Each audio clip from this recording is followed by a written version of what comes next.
Hello YouTube, welcome, welcome, how are we all doing? Thank you for stopping on by for another episode of Podcast and Puzzles. Hey, that's what I'm going to be calling it. I don't know whether they're going to be calling it that, but we'll see. We will see.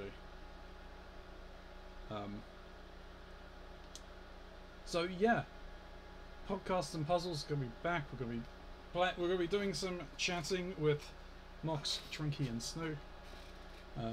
Tomorrow we'll be doing some Fate Tactics, as well as Saturday and Sunday, as Tatty is off for the weekend.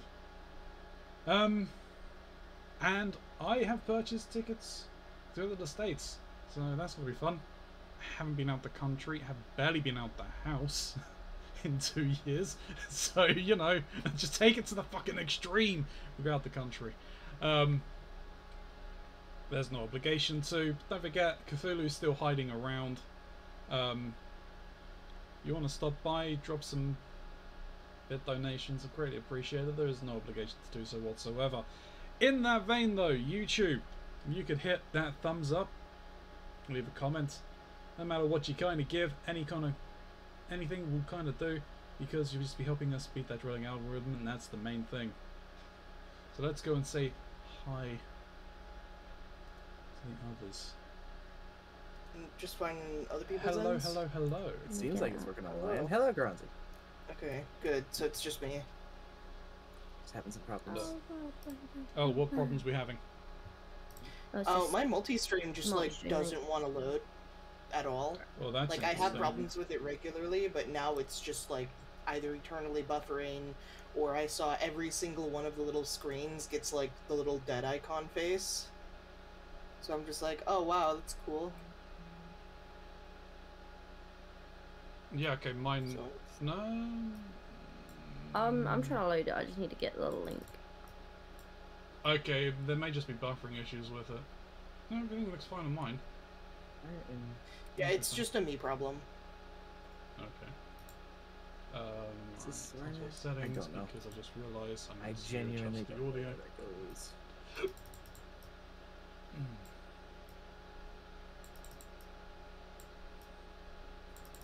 The most frustrating thing is trying to figure out if a piece is supposed to be is right side up or upside down. I feel that.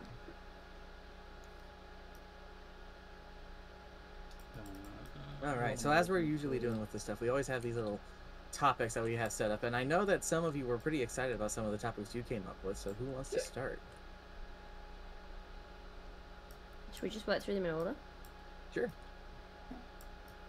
Okay. So, first on our agenda then is... Let's go back.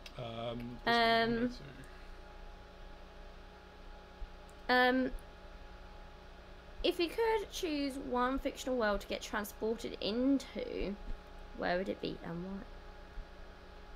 Transported into...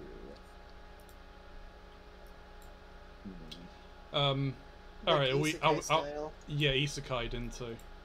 Are we limiting this I didn't say it because I didn't want to say it wrong. No, that's fair enough. Yeah, is this limiting to anime, or can it be any? Any, I mean, it's just any fictional world. Yeah, that's why it's worded specifically as fictional world. Alright, fair enough. I It mean, could be a book, it could be movies, it could be TV, it could be anime, it could be a video game, whatever. Yeah, I mean, there's a few I could think of. This is one of those ones where you said it and oh no. And I was going to say instantly had an answer, and now I've just thought about it more and I've changed my mind. I thought I had an answer, and now the more I think about it... Kind of difficult. Ideas, but I'm having a hard time without going over and being like, oh, I choose this, and then immediately going, oh, so the downsides of this and this and this. I have two. Okay. I would... My initial gut reaction was a book series that I read, and it's called The Mortal Instruments, and it's the subtle knife. No. Oh well, no. Which one's Mortal Instruments? City of Bones and all of those ones, and they are like a world in which there are demons and these people called shadow hunters, and shadow hunters are born to hunt down demons, and everyday layman people can't see the demons. But there's also like vampires and fairies and fey dimensions and stuff, and the shadow hunters can like carve runes on them that give them like special powers and stuff like that, like abilities and stuff. That's the realm that the Shadowhunters show was based upon, I assume then. Yes, it was. It's the book series that that show was based off. Yeah, the Netflix series. Yeah, and so that was my initial gut reaction, and then I thought, fuck, Harry Potter. And then I was like, oh god. And so now I'm like, Harry Potter though. So I think the series I was thinking of is was his Infernal Machines. Oh yeah. I think that's the that series. Very potentially, yes. So they were my Oops. they would be my Accidentally typed that on the choices. puzzle. It'd be one of those.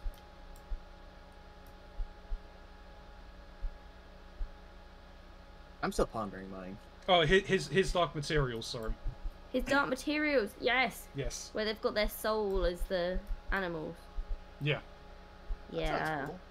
Have you never heard of his Dark Materials? No.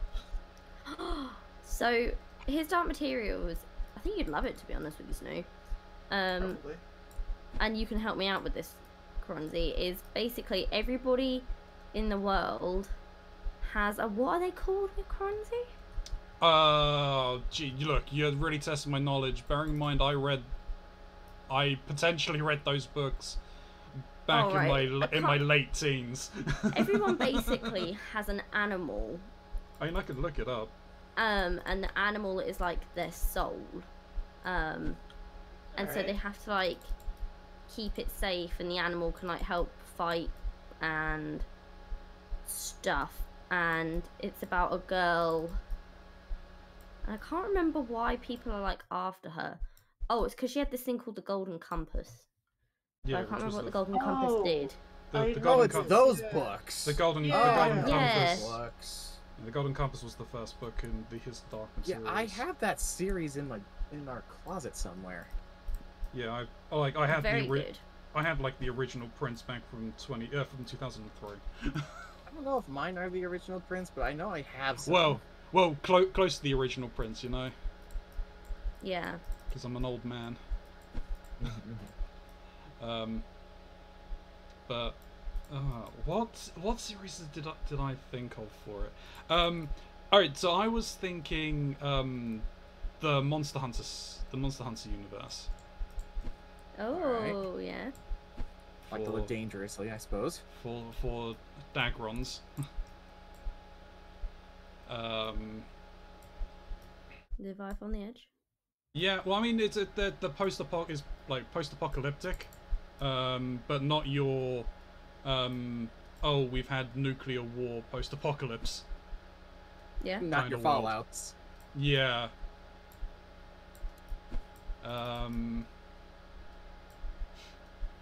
So I think that there would be pretty cool. Am I just finding? That doesn't go there. Okay. Oh, what else was I? Metal Gear Solid. You would want to live in the Metal Gear universe? Look, That sounds like a rough one. It really is. But considering the climate that we're in today, because I'm going to be playing it on stream, but I recently rewatched a playthrough of Metal Gear Solid 2. And a lot of the stuff they were discussing hits close to shit that's going on now. Yeah, they like predicted how social media, at least that's the whole point of MGS2. You have cool music to back your everyday life, though. Yeah. Which one was that one for, Silabs? So the question I have with that, for the background music, is like, do you actually get to hear that background music? Because none of the No. characters ever seem to be aware of it. You're living in it. I would Yeah, say exactly. yeah, it has to be probably a no, right? Uh-huh. 'Cause, Like, you're we living in probably the world, have you don't background hear music if background people were Unless it was observing like- us.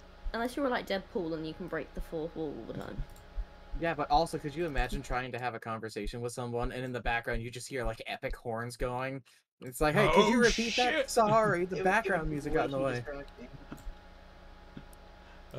I don't know if it's one of those things where you just get used to it though and you eventually drown it out. But Sometimes my own background music I do for the stream overshadows things, so I don't know if Yeah. you get used to that.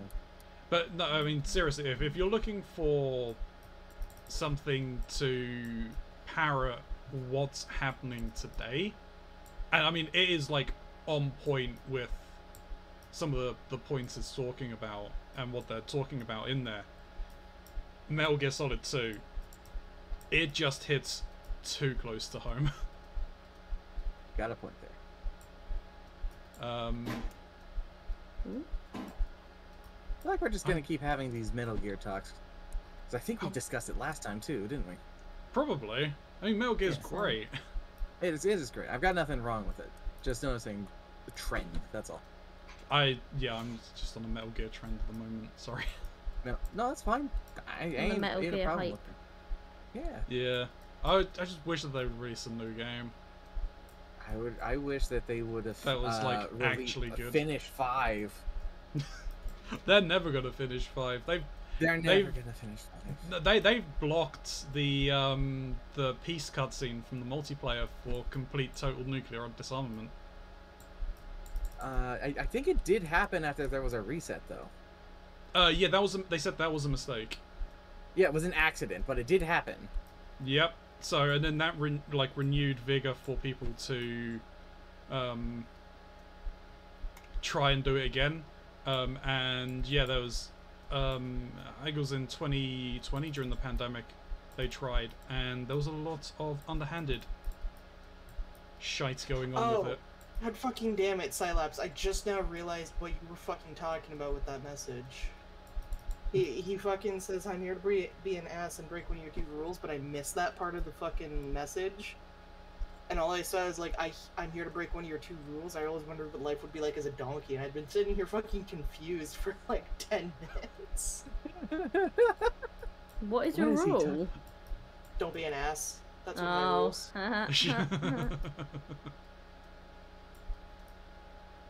I like that. He's having fun with you. Little goblin. But, Little goblin of a man, anyway. but yeah, they basically they eventually were contacted by someone who was like, yeah, I can help you with your nuke dearming, because like they weren't making any kind of progress, and the guy literally made a script that logged onto someone's account, forced them to remove the nukes, and then logged out. So quite literally was hacking into their accounts, and Konami were like, fuck this shit, you're not getting away with that. And it's like, oh yeah, no, we've they're like, it wasn't legitimate, Good night, and they've Synapse. since turned off the Night, Sam. good night Good. Scilabs, and They turned disabled off the feature. yeah, they literally just like, okay, we're just gonna set it from a 1 to a 0 so it can never be procced. Peace is now no longer an option. It's been patched out. And then after asking about that, Kojima was like, yeah, this was just a little social experiment. Oh, Kojumbo. Oh, Kojumbo. What a madman. It really is. He absolutely is. But then again, if you have the kind of fame that he has, and you survive off 80s action movies, synth music, and Crystal Pepsi, I suppose you could do whatever you wanted. True. I mean, there is that. But he's no What a Igor. life. I mean, honestly. I mean, who's better, Kojima or Igor? I don't know the second guy. He's the creator of the Castlevania series. Ah. I think I kind of like prefer Kojima. That's fair. Okay. Hideki Kojumbo or Suda51? Again, Kojima. Kojima. Because there's the problem with Suda51 is he can't tell whether or not he's sexist. Oh, I didn't know that. Which one? Dude, which one's Suda51? Suda51 is No More Heroes. Oh, okay, yeah. Let It Die. Let It Die. Killer 7. Yeah. A lot of those really out there and surreal games, but boy, does he have some interesting opinions on Whammon. Whammon? Who's the creator for the Nier games? Oh, Yoko Taro. Oh, I love Yoko Taro. That is a beautiful man over there. What a boy. What a boy. The guy who wears his mascot mask over his face, and when he gets Because a little he's too too shy to overwhelmed, show it he goes into his closet until he feels better. I mean, what a mood. Oh, you think that's a mood? When Nier Automata was first coming out, okay, there was a controversy people tried to create by photoshopping things, saying like, oh, you could see this character's butthole for some reason. People debunked it really fast. His response to the whole thing was just like, man, if everybody's really upset about it, I want more proof. Please send me all the pictures and evidence you have of my character's butt to me. And they did. Yep. And he was like, wow, the internet is an amazing place. Yep. If I remember Ask and you correctly, shall he also receive. he also answered like an interview question where it's just like, so why did you make Nier, or why did you make 2B so sexy? And his response was, I love women. Again, what a mood. He's great. His games are depressing. Man is an icon. Oh, He like, really is, though. most people know about Nier. Well, most people know about Nier Automata, and they're kind of knowing about Nier now because of the re-release that came out for it. But how many of you know about the mess that is Drakengard? Enough, Yeah. because of you. You told me about You- it. I know of Drakengard. I know that was his first game. That's Oh, the first, they are. That's the first game in the series. They are so messed up, alright? Like, so imagine a crapsack world where not only do you not know if you're going to survive the next day because of the great wars that are going on between all these nations, but like you can't even necessarily travel between towns or anything like that because the local wildlife and spirits and monsters will totally kill you or do worse.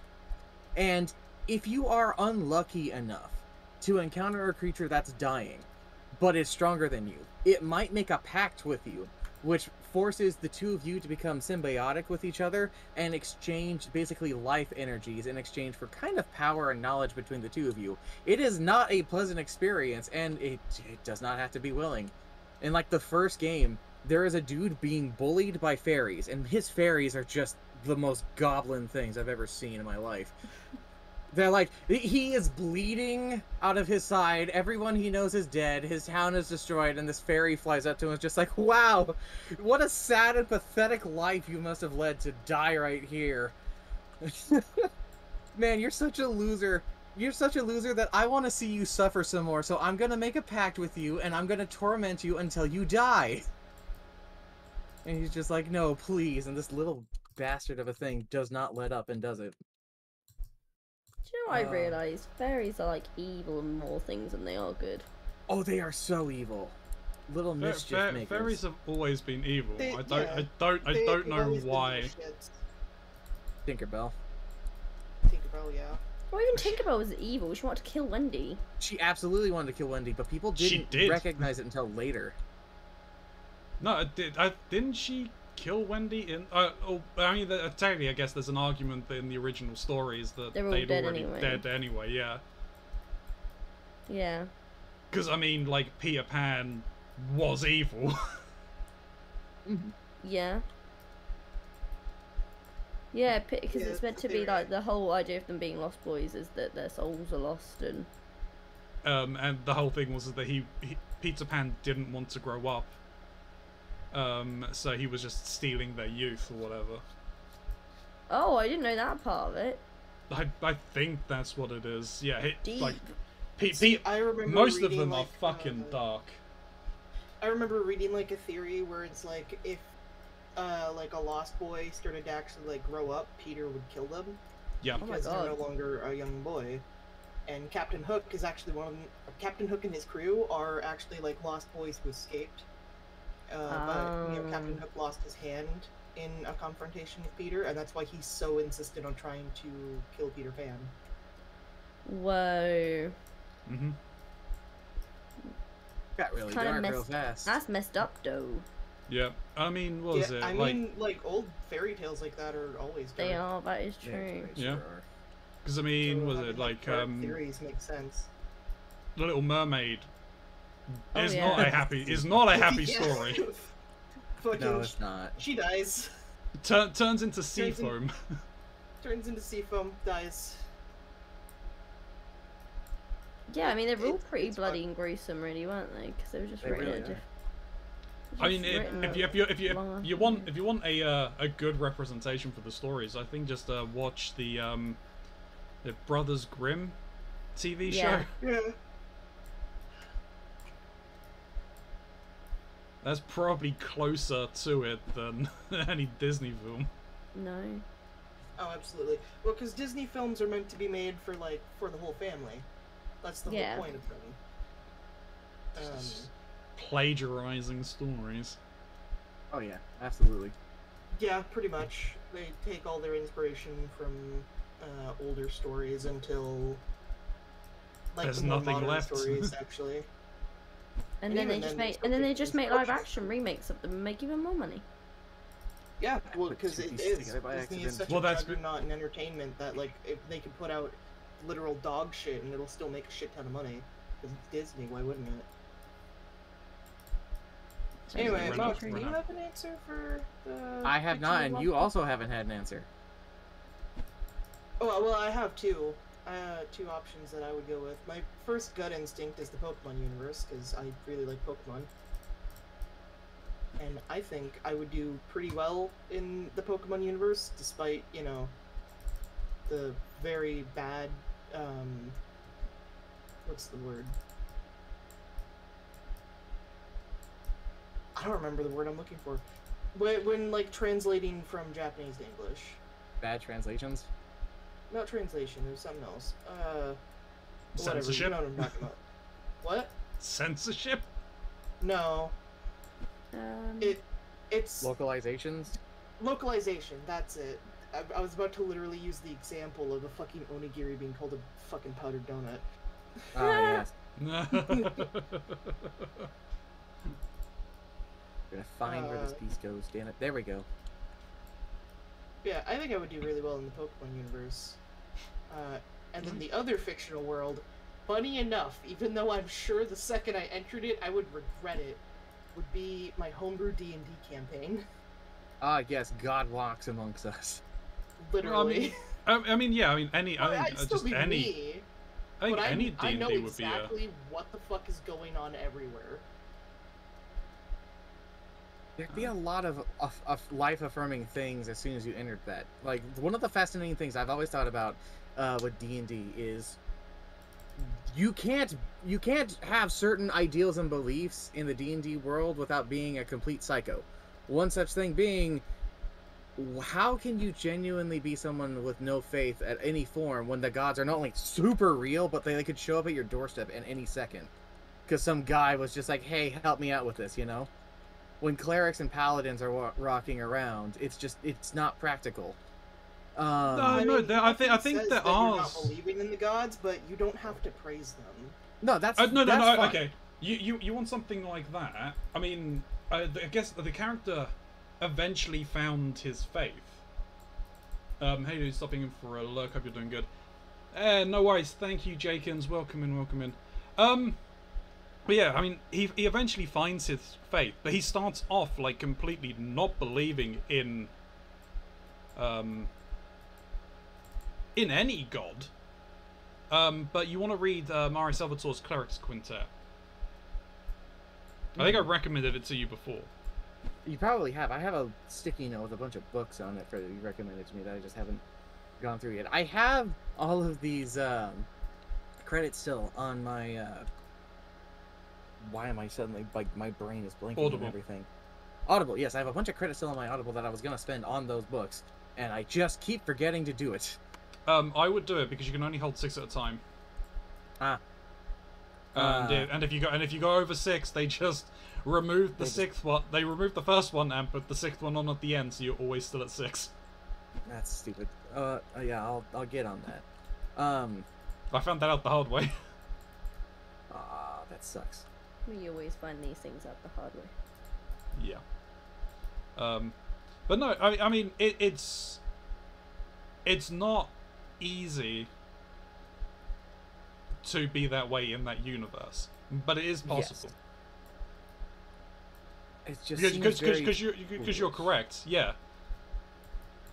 I mean, there was was it between? I think it was what kicked off the 4th edition, the Times of Troubles. Lord, I can't remember that one. Where the gods literally lost all of their powers.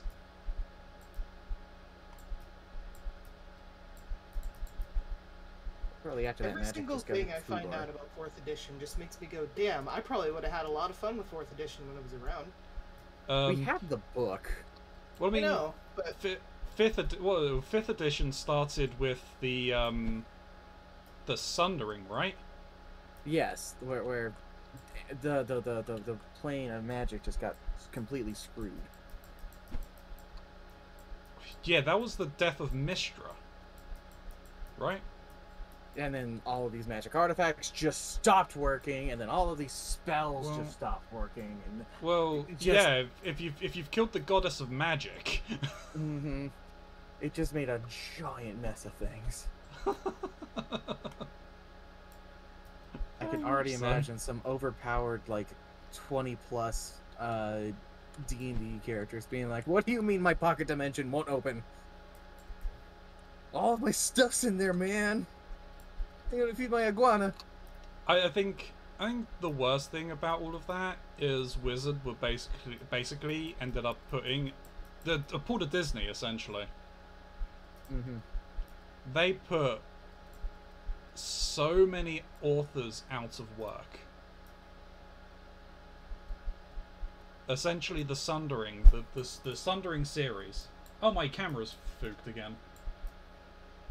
Is everything? No, just my camera. Great. Thanks, webcam. You were cutting out there. Hello? Can you hear me? Hello, I hear you. You Can hear me? us? Okay. I can hear you guys. Yeah. No, my camera's frozen. Oh no. Was it frozen? I don't know what.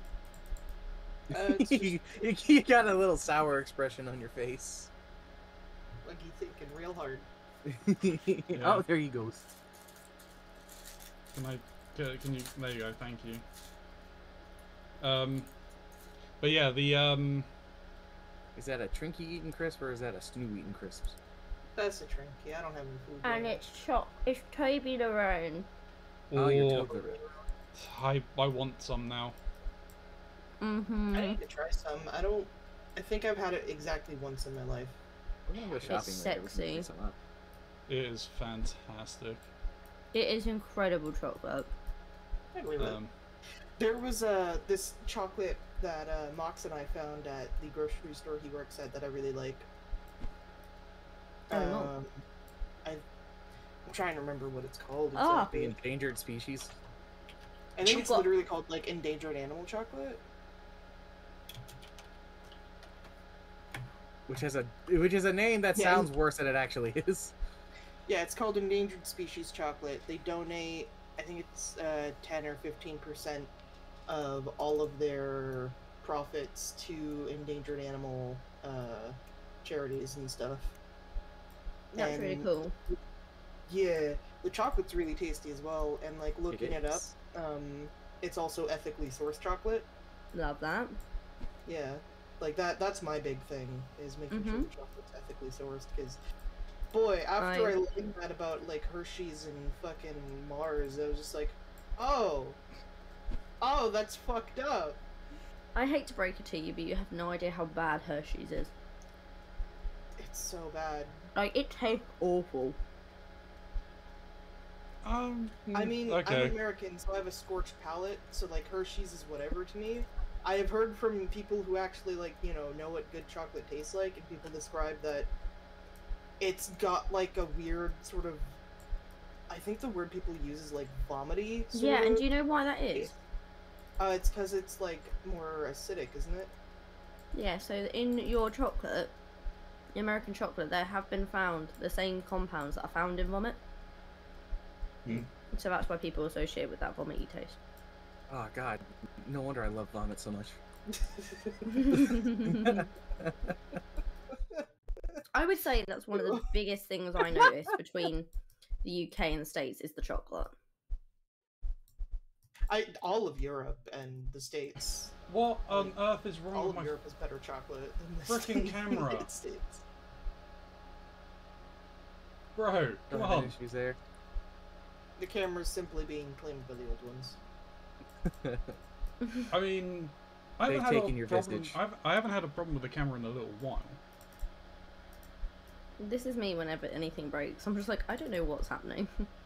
Why is it doing this? Yeah, I mean, For me, whenever anything breaks, so long as I can still actually stream, I'll just not give a shit. Yeah, that's fair. I ignore the problem until it fixes itself. That's Yeah. literally me with my sound alerts right now. Which sound alerts? Actual sound alerts. Oh, what the Sound alerts website. The like website, someone started yeah. following or a new subscriber or whatever. No. No, actual from the sound The alert blurb, the website. blurb Like, stuff? yeah, Oh. the shotgun noise, or all sorts of things like that. Yeah, in my sound alert stuff that I'm using also some that stuff. We can try Yeah, and fix it's that at just some basically point. completely dead, and I can't work out how to make it alive. We can try and fix that at some point. That's fine. Yeah. I mean, I've like refreshed the link and everything, so I don't really know what it is. I mean, the I'll work biggest it out one, eventually. my strategy of ignore it until it fixes itself is I'll ignore it, forget about it, and then remember it's a problem the next time I start streaming, and I can't fix it. Because I don't, Okay, my I don't like to webcam fuck just with any of my died settings again. while I'm streaming. No. Mm. What the hell? Rest in peace. Come on. Stop fruking around. Mux, I do you can't have figure any- out where this grass goes. I had another one. I mean, it's kind of for the isekai at the very least. It's kind of boring. The world that Banished from the Heroes Party was from. It's not so much of oh, for God's sake. It's not so much of being in that world in particular, but just the whole concept of what the main character ended up doing after being banished. I mean, have you guys watched the anime? Nope. I didn't even realize it was an anime, honestly. Let me go ahead and gonna open up Get my the anime list. list and add this. What's this called yeah. again? The Banished from the Heroes Party. If you want, I can send a link for the place where I Oh, watched I'm just it. adding it to my my anime list. That's fair enough. But basically, Guy was part of like the Heroes Party or whatever. That was destined to save the world, and ended up getting screwed over. So it's like, alright, fuck this shit, I'm out. And ended up going and making an apothecary, opening an apothecary store, basically on the fringes of the civilization. Alright. I've got a really dark question Yeah. that you Oh. talking about apothecaries made me think of. Mm-hmm. Go on then. Oh no, I'm gonna add it to the list of questions. I see, so we can get to it. Because Snoo still hasn't finished answering their thing, and I still haven't answered mine. I answered. Oh, I thought you were going to say elaborate more on you being in your D&D world. Ooh, that's your Pokemon as Oh. well. I don't think I- there's really much more for me to elaborate on the Pokemon world. I mean, I had a follow-up on the Pokemon. Which region? Ooh, good question. That is a good question. Any, every, and all. I suppose, yeah. you just do an Technically, I could Ash and anywhere. go and travel every region. Yeah. I mean, I could, technically. If that little teenage bitch can do it, Snoo can. Yes, and maybe Yeah. you won't age like he doesn't. I mean, he's not even a teenager. He's still 10. Yeah. He's 10 throughout the entire series. He died when he got struck by lightning. Yeah. Poor kid. That's an actual theory that people throw around occasionally. Yeah, I have seen that theory. Yeah, That's where that that comes. is something that would definitely be difficult to acclimate to in the Pokemon universe, though, is acknowledging you can and will die if you're not careful. Pokemon do kill people. But isn't that like any world? And also, Yeah. like, any person Like, who goes I exploring. could kill myself with my Pokemon Harry Potter being such, magic. like a kid-friendly thing, it's hard to acknowledge unless you actually like consciously think about it. I mean, I would I mean, probably that's, kill myself with Harry Potter magic, let's be real, but I mean, Everybody that's just something I would like to see addressed in Pokemon. Like That's never gonna happen. an actual series that is like actually touches upon those kind of things. I mean, Isn't that what the manga's about? Yes. The manga actually gets into like the more gritty and darker aspect of the Pokemon universe. Alright, I'm gonna have to go and read that then. Yeah, that's because actually it's kind of too worthwhile. child friendly, isn't it? That's the thing. The Yeah. show is, not the manga. No, not the manga. Like the manga isn't too bad, however, it does. I vividly like remember a picture of like an Arbok that's cut in half. Well, I mean, the second game, the second generation of games, Gold and Silver, And they had the whole the quest, Slowpokes. the Slowpoke Tales, yeah. Yep. And all those Freaking, Slowpoke, will never be able to evolve and such. yep. And then obviously the Diamond and Pearl, because obviously just playing through that somewhat recently, they were talking about how humans used to get married to Pokemon. Oh my god. Yeah. Yeah. Well, because humans are basically just another type of Pokemon. Yep. Like- What are we? Basic bitch type.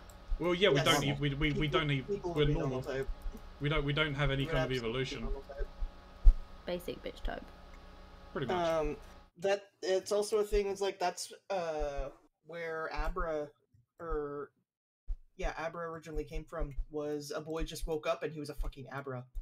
It just Wait, happens. what? Yeah, that's where Abra comes from. I did not know that. Yeah, it's in like the original Kanto Pokedex for Abra. Is one day a like psychically leaning boy just woke up as an Abra. Whoa. That's weird. I think it was Abra. Probably. I mean, I Probably could very see that strange. making sense. There's also all the terrible, terrible things that. Oh, hello, Gray. Thank you for the. There's also the terrible, terrible things that Pokemon are known to do, like Drifloon stealing children. Oh yeah, or Phantump, which is literally the spirit of a dead child. And then there's Well- also the like ghost mask thing that is like actually dead people's Yeah, souls. Mask, which is like someone's soul who, like couldn't move on or something. Well, there's the whole freaking Cubone wearing its mother's skull. Or the candle What? Pokemon whose fire steals your life essence. Oh my god, I'm Yeah, learning so fucking- much right now. you did. The Wait, deep I've dark never world read- Pokemon. I've never read- I've never read undertones into the to- Pokemon lore. These are and- the Pokedex entries. Yeah, it's Yeah. just from the Pokedex entries. Yeah, but I never played through an actual Pokemon game. You should. They're fun. But what- Played like Pokemon Go, and I've played I've watched Pokemon. I've watched my brother play Pokemon. I've got Pokemon Sun or Moon. Sun or Moon. Can't remember which one it is. Doesn't matter. Because I got the limited edition 3DS of it as well. Ah. 2DS. I'm I'm just gonna start reading off some Pokedex entries for Trinity's Please. sake, because I Oh, hold Please. on. Hold So- on. Hold on. Yeah. Hold on. Okay. Before we go on this tyrant, can I do my thing from the question real fast? Yes. Yeah, go for it. And then Yeah, we'll yeah. come back to Pokedex. Yeah, and then we can come right back to it. Okay, so like if I had to choose a world, I have my two in mind. The first one is actually the Fallout universe. Alright. And the reason for it isn't so much like the crap sack of the radiation world that it is there, but some of the utilities from it that I think are amazing. One such thing is I could take a nap and all of my pains would be just gone. Yeah. Yeah. Everything. I could literally just inject myself with a single syringe and whatever ails me will be removed unless it's radiation, which has a specific syringe that takes care of those problems. I understand the dangers of it. I was literally about to say sleep away your depression. Sleep away your depression. You was pretty could, for bad. some reason, I could go to anybody's place, take like their fan, some light bulbs, and what have you, and the next thing I know, I can turn that into a firearm or an entire building or ammo or all sorts of ridiculousness. Power Fallout suit. 4 has this whole nightmare of crafting that just shows you how poorly everything's put together, but the amazing pseudoscience that's supported by it. Do you know what world I would not survive in? What is Raft. that? No. I would be dead in that realm. Like, if that was a real world, I'd die within the hour. I would die so quickly. There's also the thing with Fallout of the entire luck thing. I feel like I'd be one of those people who would have that idiot savant ability, where just because I'm lucky, things just happen to go my way in the most ridiculous manners. And then there'd be the mysterious stranger and stuff like that, that I probably actually be just A-okay relying on Stranger. that ultimate... Exactly. I mean, that's the wrong series, but But yeah, then I'd also probably end up being one of those people who would be like, yeah, aliens are real, and no one would believe me. It's just like, I have their weapon in my hand! And no one would be like, nah, yeah, sure, buddy. You found that scavenging some, like, Robco facility. It's like, no! I mean, fucking. Yeah, I don't know. The androids. That was all of frickin' 4, wasn't it? That was 4 The and synths? actually 3. The synths were actually started in 3. I Yeah. don't think people really remember that little bit of Harkness and Rivet City and having to go through that whole scavenger hunt to get the clues to figure out who it was. And even then, I like that quest, not for the quest itself, but because I know of a glitch that will never be patched out of that game. That if you do the quest the good way and then turn it in and he gives you the job to go kill the people who are looking for him, he'll give you a very unique plasma rifle that is one of the best in the game. You can then go to the people who are looking for him, turn him in for it, get a perk that they give you, and then you can shoot them and complete the good side. It's ridiculous. That's really funny. To be honest, it's really... I mean, look, that is actually good storytelling, in my mind, and good gameplay. I think that's actually intended. Mainly because I remember playing Neverwinter Nights 2. And I was playing a Drow rogue, well, a Drow, a lawful, or like a chaotic character. Chaotic lawful or chaotic? Chaotic lawful or Lawful chaotic chaotic, neutral? yes. Yeah. You have a code of ethics, no one can figure it out. Pretty much.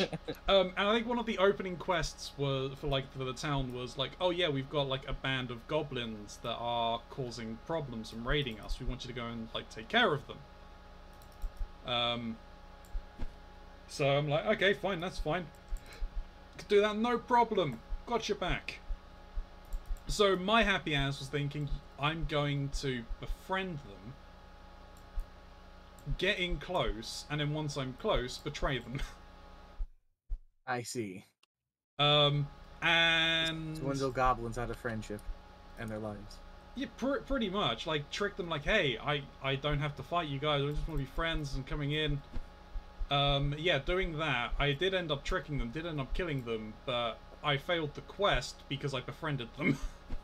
It's like, what are you talking about? They're dead. I fulfilled the requirements of your quest. Nope, nope, nope. We saw you panning around with the goblin. Bad stab. I've added a topic. Don't. I will explain it, but I wanted to do it later. Okay. Okay. Because I just thought of something. My other Oh, game. I know what you're fucking talking about. My other game that I was gonna be in, if I could get isekai in, is actually probably going to be the Persona one. Oh, that's a good one. Because it's hard to say, because the base problem with Persona being isekai into it is, one, how do I know I'm one of the chosen people who gets one? Because of 3 and 5. If it's 4, I just have to accidentally get eaten by a TV, and then I can go and find myself and maybe survive that nonsense. But can I survive that nonsense? Can I really face down a sense of myself that speaks nothing but the truth, but the harsh truth? I think. I was just saying that thing. Okay, so like, which one was which one was the TV? Yeah, that was 4. So in 3, it's the midnight hour. I notice I'm not talking about 1 and 2, and that's because nobody talks about 1 and 2. Though I do love both Persona 2 games. As far as the devs are concerned, 1 and 2 don't exist. Well, one doesn't exist. 2 exists as an MMO in 3. That's an entire quest line. The Hermit quest line, or social link in 3, is you're playing Innocent Sin Online, which is Persona 2, and you're playing as your character names yourself after the protagonist of Persona 2, and the person you're doing it with is with his primary love interest, and it's really adorable and cute. Though it turns out to be your teacher. Oh god. That's a really funny moment too, because you can't find out it's your teacher until you finish the social link, and it ends in this moment because the MMO gets shut down. And so before the MMO gets shut down, you and them have this special moment together where they basically go on one last tour of everything with you for these memories that you two form together. And she leaves a message for you that's just like, I don't know who you are, but I love you. And it's really sweet because the two of you assume you'll never see each other again after this. And then you go and hang out at the teacher's office, and she drops her, you drop your phone, and she picks it up, and you've made your background on your phone that message. And she reads that, and she goes, "How do you have this? Where did you get this from?" Oh god, this is. And you're like, "Well, I got this from the MMO that I was playing." The only reason you would know that is if you were Maya. Hello, Maya. And she's like, oh god, I did all these things. Oh, my student. I can imagine. What's really cute though is at the end of it, once the realization has settled with her, she has this moment where she's just like, so you doing anything later? And then she slaps herself in the face like, no, I can't do that. No. It's really funny. And then 5, you actually do date your teacher. Oh god. Yeah, and that one's even more fucked up. I think I haven't seen 5. I've seen 3, yeah, because it's the midnight hour, and I've seen 4 for the TV. I haven't seen 5. So 5, you're already off on a bad foot on that one because you start off the game already in trouble with the law. Basically, some lady was getting harassed by a dude. You intervened, and he sued you and won. Hey, Bolties, how's it going? How's it going? What picture are we doing? Waves? Yeah, pretty much. We've got is up here. It knows you're a criminal. Everybody knows that you're in this trouble, even though you're not. And so everyone has this poor image of you. And this really burnt out teacher with her job, Kawakami, is just like, all right, don't do anything stupid, please. I just want to take a nap and drink some coffee, for fuck's sake.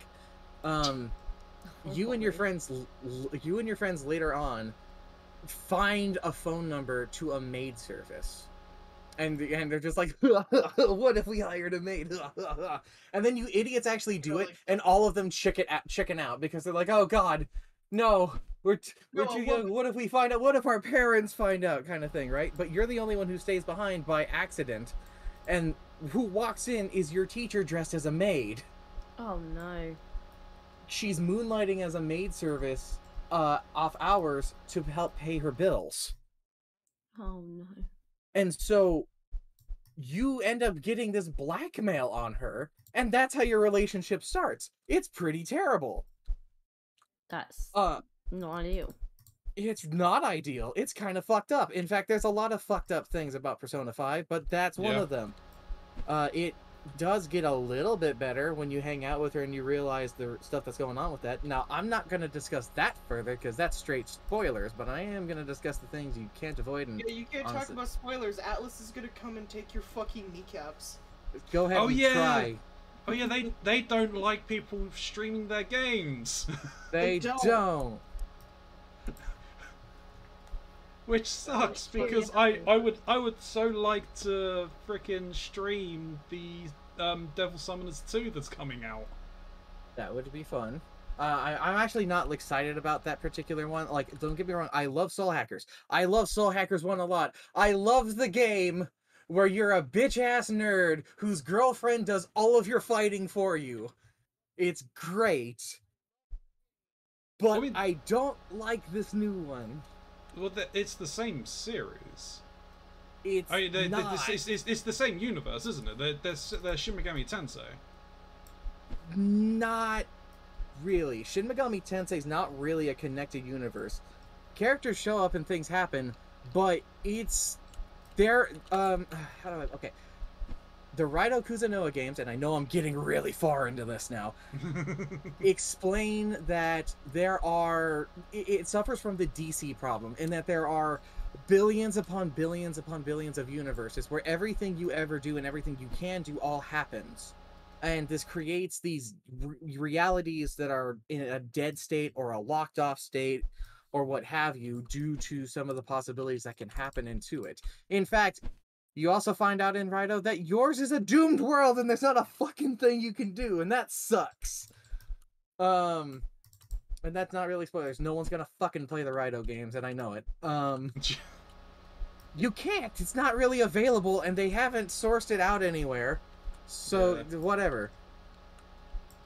But through there, you find out that the stuff that happens in one world, because almost all of them are apocalyptic scenarios. Not all of them, but most of them. Because Devil Summoner, or Soul Hackers, is not an apocalyptic scenario. It's trying to be, but you end up preventing it. But then you have stuff like Nocturne, where it's like, yeah, the world literally inverted itself into a ball upside down and created a new moon, and I'm stuck inside of it, and some child force-fed me a cockroach, and now I got demon powers. That happened. Science. Also, it wasn't a cockroach. Science. It was like a demon. It was a demon millipede that ate your stomach. Oh. Science. It's okay. It's okay. You got some sweet tats out of it. Some sweet tats. I guess that makes it okay. Iconic tats. They are very iconic tats, dude. The Demi Fiend has like one of the sickest designs I have ever looked at. You know, we'll find a picture of the Demi Fiend. I love the Demi Fiend a lot. He's really cool. He's really fucking cool. Him and his pixie. Both of us got inspired by the Demi Fiend's design for our fucking tiefling characters in my fucking homebrew world. He's so goddamn cool. He's got these cool-ass glowing yellow eyes, these sweet-ass tattoos. I don't know why they gave him booty shorts, though. I mean, why not? He's got a sweet ass. Yeah, but he's like 16. You think that's fucking stopped these devs, ever? No, no, you're right.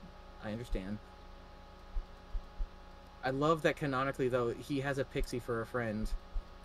That's the like most basic demon / persona you can get your hands on is like his ride or die friend for life. Yeah, Hey, it's man. adorable. You don't choose your friends.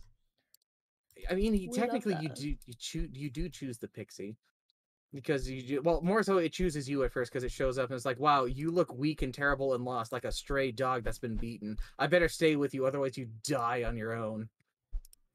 And then I probably would. And then she makes a deal with you. It's just like, take me to my home and stuff like that, and I guess I can pal around with you. And when you do take her there, she's like, all right, bye, loser. And you can be like, no, wait, I need you. And she'll turn around and be like, sure.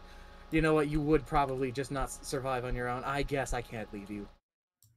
And then he shows up as a secret boss in the latest Shin Megami Tensei, and she's like his hype man.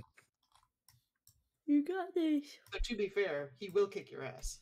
Oh my god, will he kick your ass hard. He trained with the best. He featured Dante from Devil May Cry. Dante styled on him until he beat a coin toss for $1 and recruited the boy. Which is pathetic. One Maka isn't even a penny. It's not even a hay penny. It's like 1,000th of a penny. And that's what you bought Dante's contract with. No wonder he can't afford plumbing. But he can afford pizza. I mean, that's kind of what matters. The man who chooses not to pay his power bill or the plumbing, There's a man that but he will always order a pizza. Yep. We call it priorities. I went way off topic. I'm sorry. Okay. Back to Pokemon. Yeah, back to Pokemon. There you go, Snoop. Ah, yes. Okay. So, Gengar. Yes. This is a Pokedex entry from Sun and Moon. Oh, lovely. Should you feel yourself attacked by a sudden chill, it is evidence of an approaching Gengar. There is no escaping it. Give up. Yeah. Makes sense. Gyarados, Pokemon Emerald Pokedex entry. It is an extremely vicious and violent Pokemon. When humans begin to fight, it will appear and burn everything to the ground with intensely hot flames. Houndoom, Pokemon Gold Pokedex entry. If you are burned by the flames it shoots from its mouth, the pain will never go away. Wow. Tyranitar, Pokemon Black and White. If it rampages, it knocks down mountains and buries rivers. Maps must be redrawn afterward. Gerrymandering. Yeah. Carvana, Pokemon Ruby. Carvana's strongly developed jaws and its sharply pointed fangs pack the destructive power to rip out boat hulls. Many boats have been attacked and sunk by this Pokemon.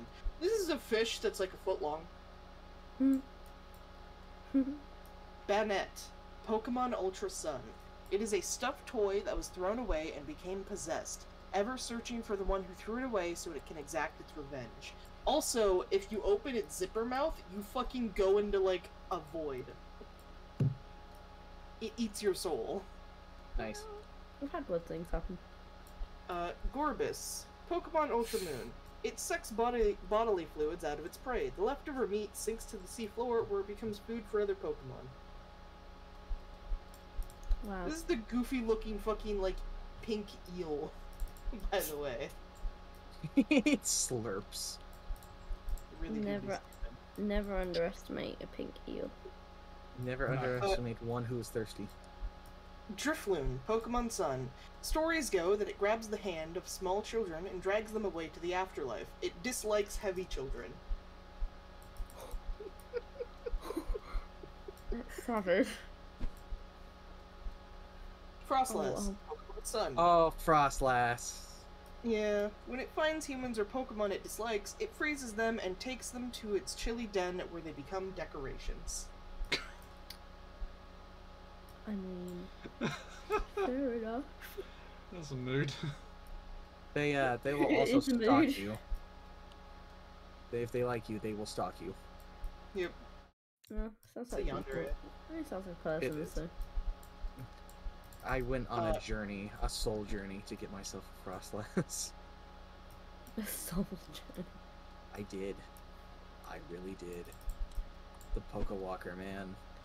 Was it a difficult one, was it? Yes. Okay. So it's on the Snowy Mountain Trail. You only get the Snowy Mountain Trail if you unlock literally every other biome inside of that. So I had to walk 100 miles just to get this, and I did. I did it over the course of a couple months, one summer. And then once I had the route unlocked, I had to then walk the route over and over again for the hope of getting a Snorunt. because at the time that was the only way to get one. And there was like a very small chance to get one. What is that percentage chance again? Let me go and look over this one. Pokewalker Snorunt. It's on the Icy Mountain Road. It is in Group A, which every time you go to walk on one of these trails with the Pokewalker, you will get into one of three groups, either A, B, or C. If you go into B or C, you will not go, you don't get the option of getting the Pokemon that's in the other things. So I had to A, wind up in the right group. B, in order to even have the thing show up as a possibility to collect, you had to walk 10,000 steps before it starts to show up at all. And then there's a chance that you'll end up getting not a Snorunt, but you'll end up getting a Snover instead. Oh, fucking no. Snovers. Uh-huh. So I had to walk 100 miles, then walk a couple more before I finally got this bitch. Well, at the beginning of it, so I could then go through and evolve it to the point of being able to actually be the Pokemon I wanted it to be. And Mox would walk 500 miles. 100 miles, and I do And it again. I almost had to would do it walk again because 500 more. my particular game ended up getting soaked in soda because of my sister, and I almost lost all my data. Oh wow. Yes, Lily makes some great decisions sometimes. Really great decisions. Really great decisions. The best decisions? Yeah, that was quite the journey. Would we like me to continue reading fucked up Pokemon Dex Yes. entries? Yes. Yes. Yeah. Okay. Thundurus, Pokemon Black. Countless charred remains mar the landscape of places through which Thundurus has passed. Honedge, Pokemon Y. If anyone dares to grab its hilt, it wraps a blue cloth around that person's arm and drains that person's life energy. I mean, fair play to them. What I'm hearing is that Gourgeist. Pokemon are just thirsty. Yeah. Gourgeist. It enwraps its prey in its hair-like arms. It sings joyfully as it observes the suffering of its prey. Wow. Beware, Pokemon Moon. This Pokemon has the habit of hugging its companions. Many trainers have left this world after their spines were squashed by its hug. I mean, That thing is just a monster in general if you look at it. Beware is fucking horrifying. Palosand. Buried beneath the castle are masses of dried up bones from those whose vitality it has drained.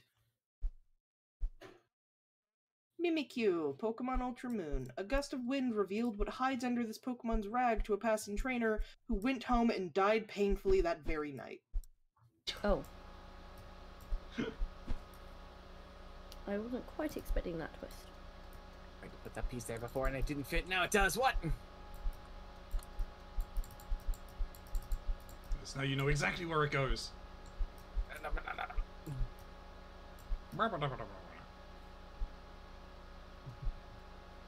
Any more, Sue? Let's see. Cacturn from Pokemon Sapphire. Cacturn that spot wayward travelers in the desert will follow them in a ragtag group. It's said that Cacturn are simply waiting for the adventurer to tire out, so they're incapable of moving, suggesting they have nefarious plans for any explorers that can't fight back. That's smart. Really funny. I shouldn't find that funny, but I do. They're like I freaking think that's cacti smart. from the Final Fantasy universe. Oh no! Oh no, Shy Guy! There's one about Sliggoo! Aw. Sliggoo operates mostly on instincts, and it has a difficult time differentiating between what is a friend and what is a food source. Pair this with the idea that Sliggoo is constantly hungry, and it's easy to see why this Pokemon is a problem.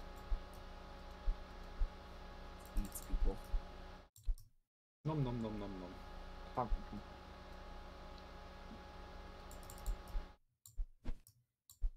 Tasty, tasty humans. Oh, Parasect, just Yeah, Parasect's existence. yeah. Go on then. Yeah, I get that one. Okay, so Paras is a like crab-like Pokemon that has mushrooms growing on its back, and it's based off of like the cordyceps fungi. Parasect is the evolved form of that. Their eyes are completely white, and the mushroom takes over most of the body. So it's pretty much a walking zombie. I mean, kind of lit though. Yeah, it's a very interesting like design. Hmm. Interesting, yes. Fucked up, also yes. Well, yeah. I think any Pokemon design is probably a bit fucked up when you really think about it. Uh-huh. We There's move on also to them. something really funny about the descriptions on the to offset the horror that we were just learning about. Is Yeah. thinking about the fact that this is mostly documented in the Pokedex by children. Yes. So some of the Pokédex is written primarily descriptions, by kids. so some of the descriptions of Pokemon make sense in that context versus what they probably actually are. Like the Vaporeon disappearing in water. It's just imagine like a kid being like, what's this Pokemon? It wanted into water. I couldn't see it. It must disappear in water. Yeah. I mean, that makes sense. Yeah.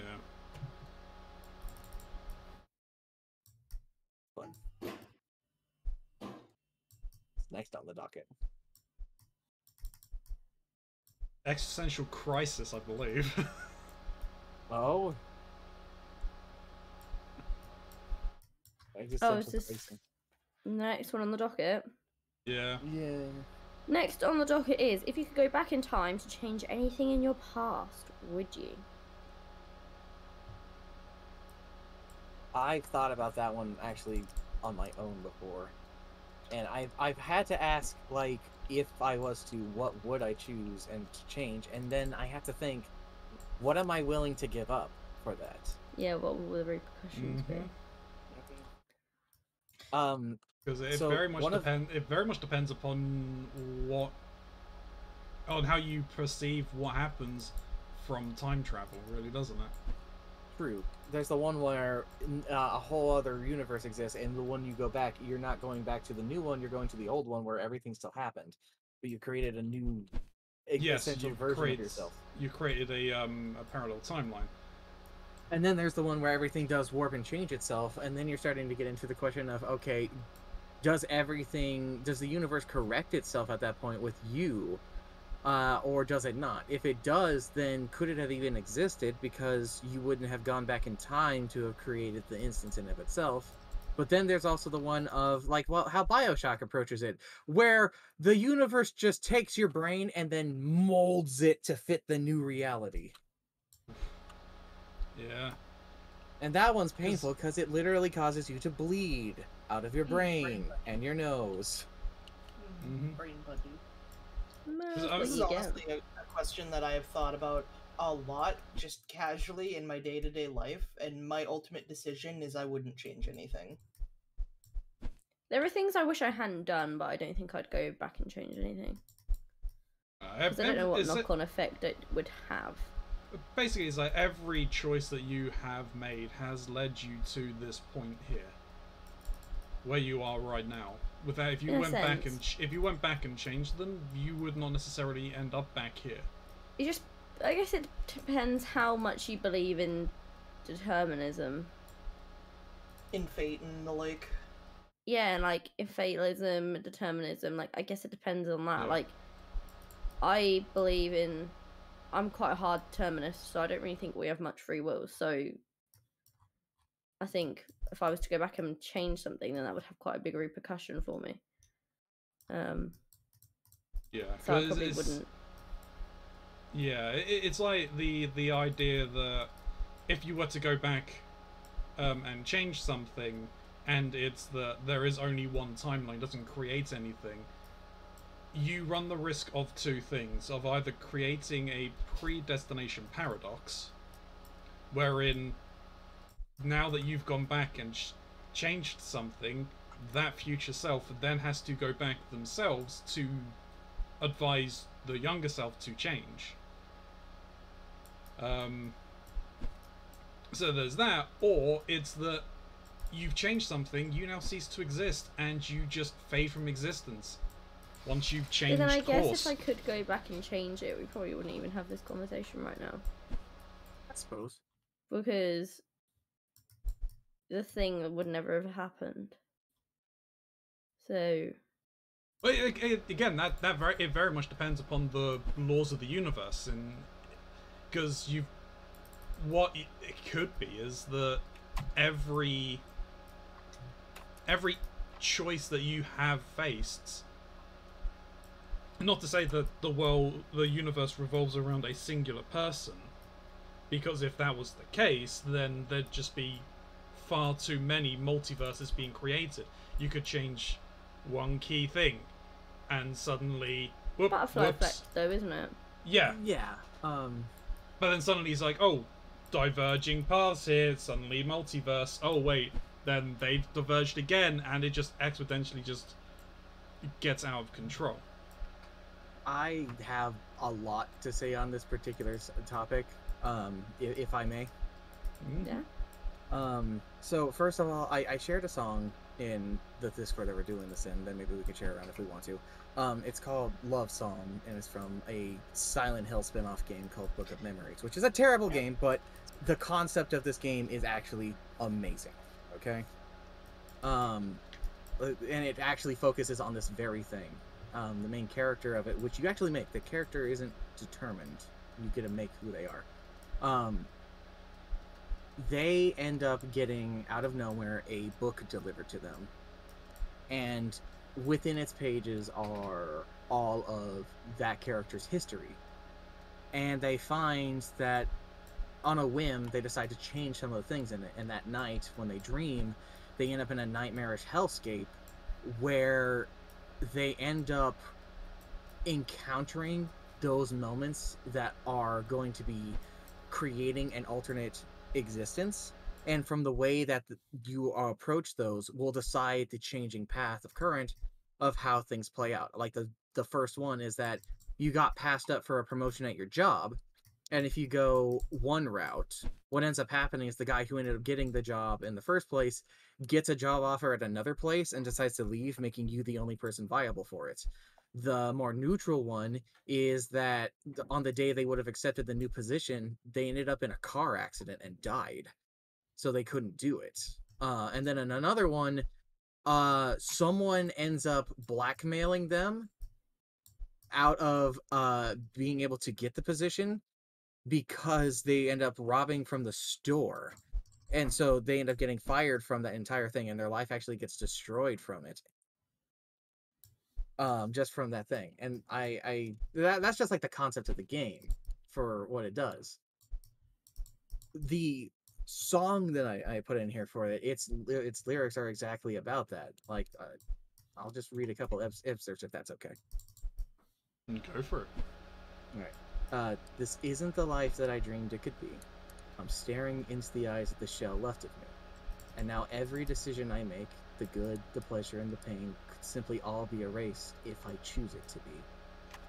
The nightmare unfolds like a rose awakens to the spring, and it's always so close to the sanity I'm trying to cling to. I'm tearing out the pages that it hurts, to be forced to feel the heartbreak.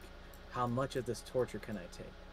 If it's not worth the risk to create, just one more try, I know that I can fix it.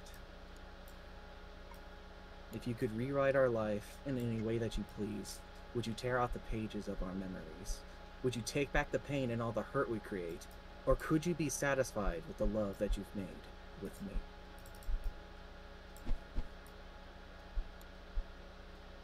That last little bit especially is important to it, like this topic. Very because, yeah, that last part is special, because the consequences of these changes could be massive. Like, if I was to say go back and right some of my wrongs, my regrets, and my mistakes, would I have ever met Snoo? Yeah. If Snoo went back and changed some of their rights and wrongs, would they have even come to where we met? Could to be in these circumstances from Alaska? Honestly, like, there are major things that I would have changed in my life before I really gave like super deep thought about this type of question. And more than likely, those changes would have resulted in me staying in Alaska. I think as well, like, aside from just like the physicality of like, you know, would you have met X person? Would you have done that? Blah blah blah blah blah. It's also like the whole more like mental attributes as well. Like, would you be interested in the things that you're interested in? Would you care about this or that or whatever? And I find that side of it, like, if I change something, I think I broke the game. Uh-oh, what'd you do? I've got two pieces stuck together and I can't Stop, unstick stop, them. stop. Stop. There you go. Okay, so if you have Thanks. like the selection thing and you select two pieces, it'll like keep them selected until you click off. Well, I had clicked off, that's why I couldn't get it to... That's why I was getting confused. Oh. Yeah, I find more interesting, like, would you even be the same person? Like, not even, like, would you have met or done or anything like that, but, like, even down to, like, being the person that you are, would you even be that kind of person? Like, one of the reasons why I was all so the things that have into happened make you emotionally strong or mentally strong or all those sort of things. Shape who you are.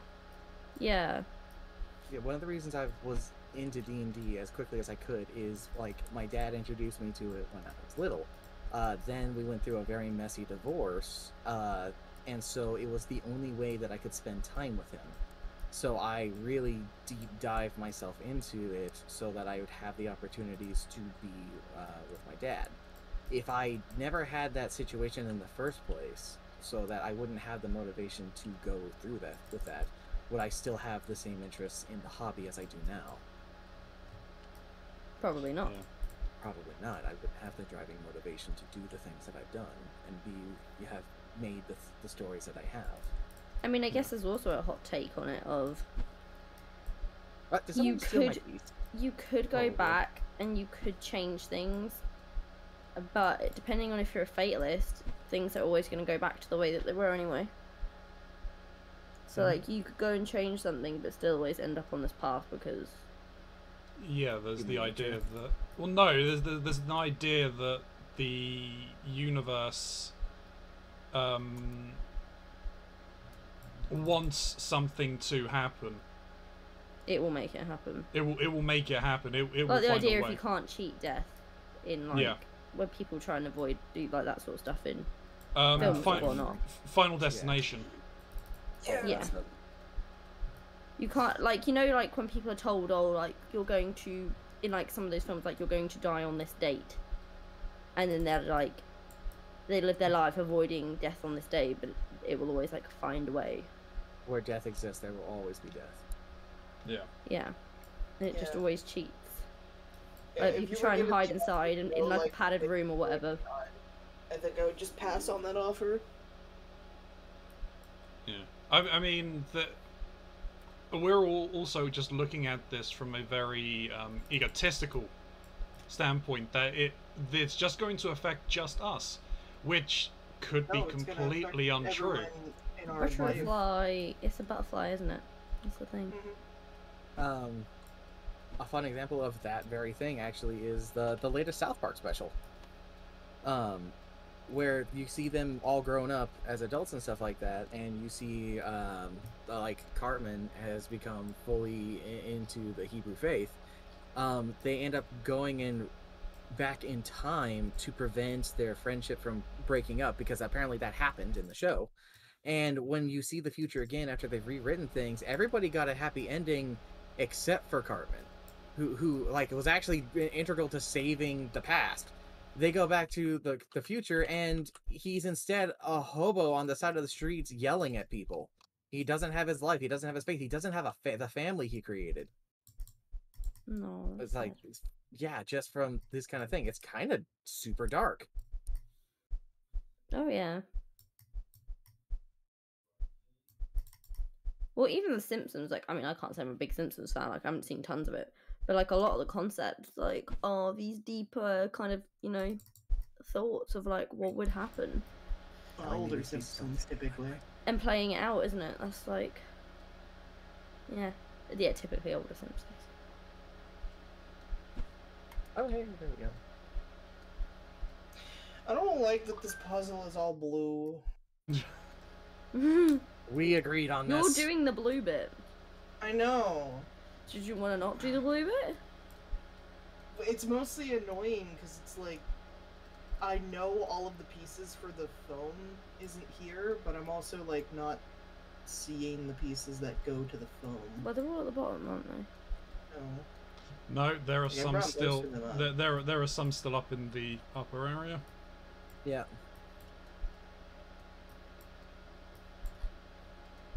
We're gonna be at this puzzle for a while, I feel. It will come together quicker than I think you think. I think we will never solve this puzzle. I think that you think that I think that you think. No one's thinking what I'm thinking. Therefore I am. Therefore, I am. Did you just really say Descartes to me? Did you really just, did you really just Cogito ergo sum me? Are you gonna do this? You really want to open this door? Why not? I'll bust my degree out on your ass. Oh my. I'll goblin all over your degree. Goblin these nuts. Goblin this degree. Crunching noise. I am Nom, proud nom, of you nom. for even saying it though. Yeah. For even knowing it, I am proud. Therefore, I am. It's such a common like phrase. Yeah. But I It's don't not as like common as it- saying I'm a writer, but I am a writer. Yeah, I know. It's just not. It's not probably as common as you probably think it is. I have not done any writing in a very, very long time. There's a lot of writing I want to do, and then I open any page at all of any of my works in progress, and then I go, I don't want to do this. I mean, I feel that. And then Hey, the feeling Tati, to write thank again you. just creeps in. Evening, my friend. How are we doing? You're coming in for the existential crisis. Yeah. Woo! Let's get existential. I'm good, mate. I mean, Finally the got thing you is, with it. Yeah, you did. I'm not even. This doesn't even cause me a crisis because I did a philosophy degree for 3 years. I had this crisis a long time ago. All of my crises. Oh, yeah. I've had them It's- all. It isn't that much of a crisis, really, is it? Oh, It I had the mean- potential for having like a big crisis, but all of us seem actually pretty stable enough for this question's context. I Stable. have had so yes. many philosophical. Stable for this question. I've had Just so this many question. No other philosophical existential crisis whilst I was at uni, and Yeah. You had them when they were cool. yeah, I had them when they had purpose. I was sat in my car driving home crying about the fact that there is no meaning in life. But to be fair, But it was there's good. also a freedom in that. It was a good experience. Oh yeah, I absolutely would 100% agree with that now. Like, it's a very good experience because now I'm like, not cavalier, but You've my literally outlook. become the fucking nihilism meme of it's two I am. teenagers and one that looks really sad and depressed and like sitting against a wall is like nothing in life matters. And then there's the other kid who's got like sunglasses and a thumbs up and like a fucking cup in his hand Yeah. and some sort of drink. He's like, nothing in life matters. I'm literally. You only got 10 minutes before you need to head out for work, and before we begin, Jim will say hi. Hey, I no, am thank you one very of the much, biggest man. nihilist you will meet. I really gave up. Like, not gave up, but realised. Like, I hate nihilism. There's no I point. love optimistic nihilism. Optimistic nihilism is just a bit stupid, but I like the idea of it. I mean, I don't think, can you be? It's like a contradiction in terms, really. You can be. Yeah, you can be. Like, if nothing You can happened- be what it's just- you it's can just be kind of a whatever you want to contradiction be. in terms. You Yeah, can be basically. whatever. The name of it is a contradiction in terms, but the belief Yeah. itself is not. Yeah. It's like humanity's there's- thinking in general is a contradiction. Yeah. Humanity is an oxymoron.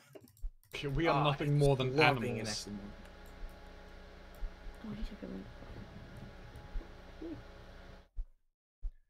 I say it's hot in here. I'm dressed as a Snorlax and a fluffy hoodie.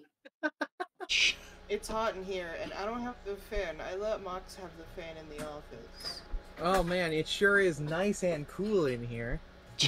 I assume it's not cool, but it's definitely, air moving. It's cool because I'm in here. Wow. I've have I've got a window fan in open, here, but but I am far It's not from very cool. windy today. Oh yeah. I'm cooler than cool. Ice I- cold. I am Ice not is- cool in the slightest. Oh, you know what Da, might da, help? da, If da, I da, were to da, wear da. pants that weren't, like, fuzzy and meant for the winter. Hang on. What Yeah, was no. it that you were saying? That our song has the extra duh in it.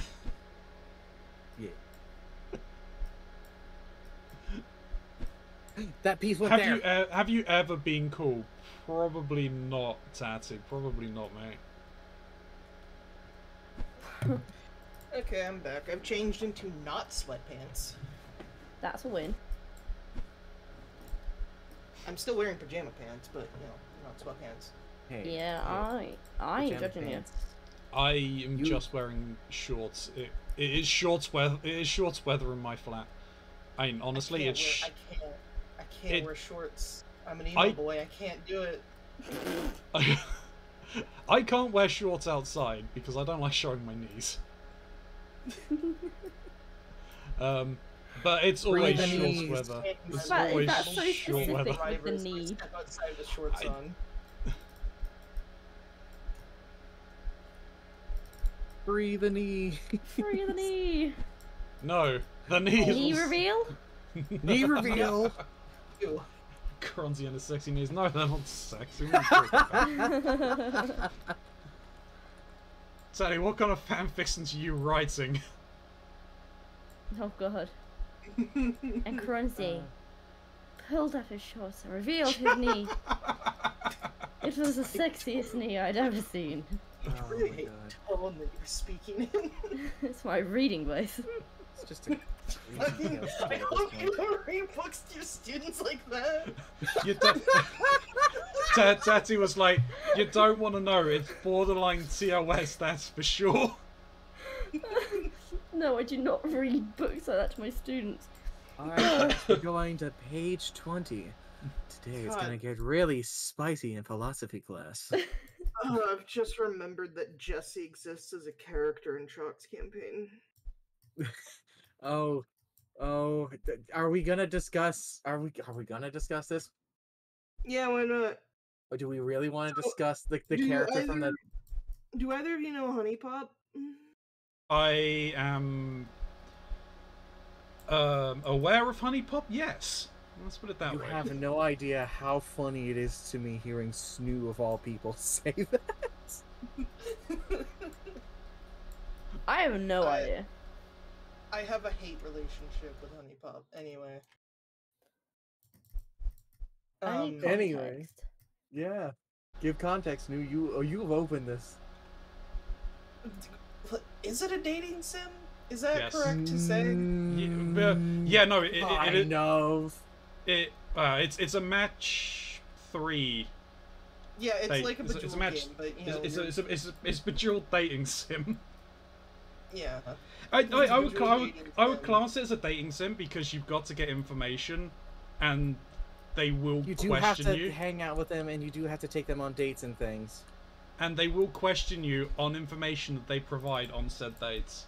It's true. They have to make sure you're paying attention, and Oh that's wow, really you can't funny. be skipping the dialogue in this game. You can't Nope. actually.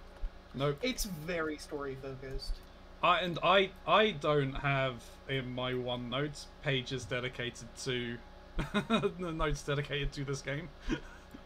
I don't know what you're talking about.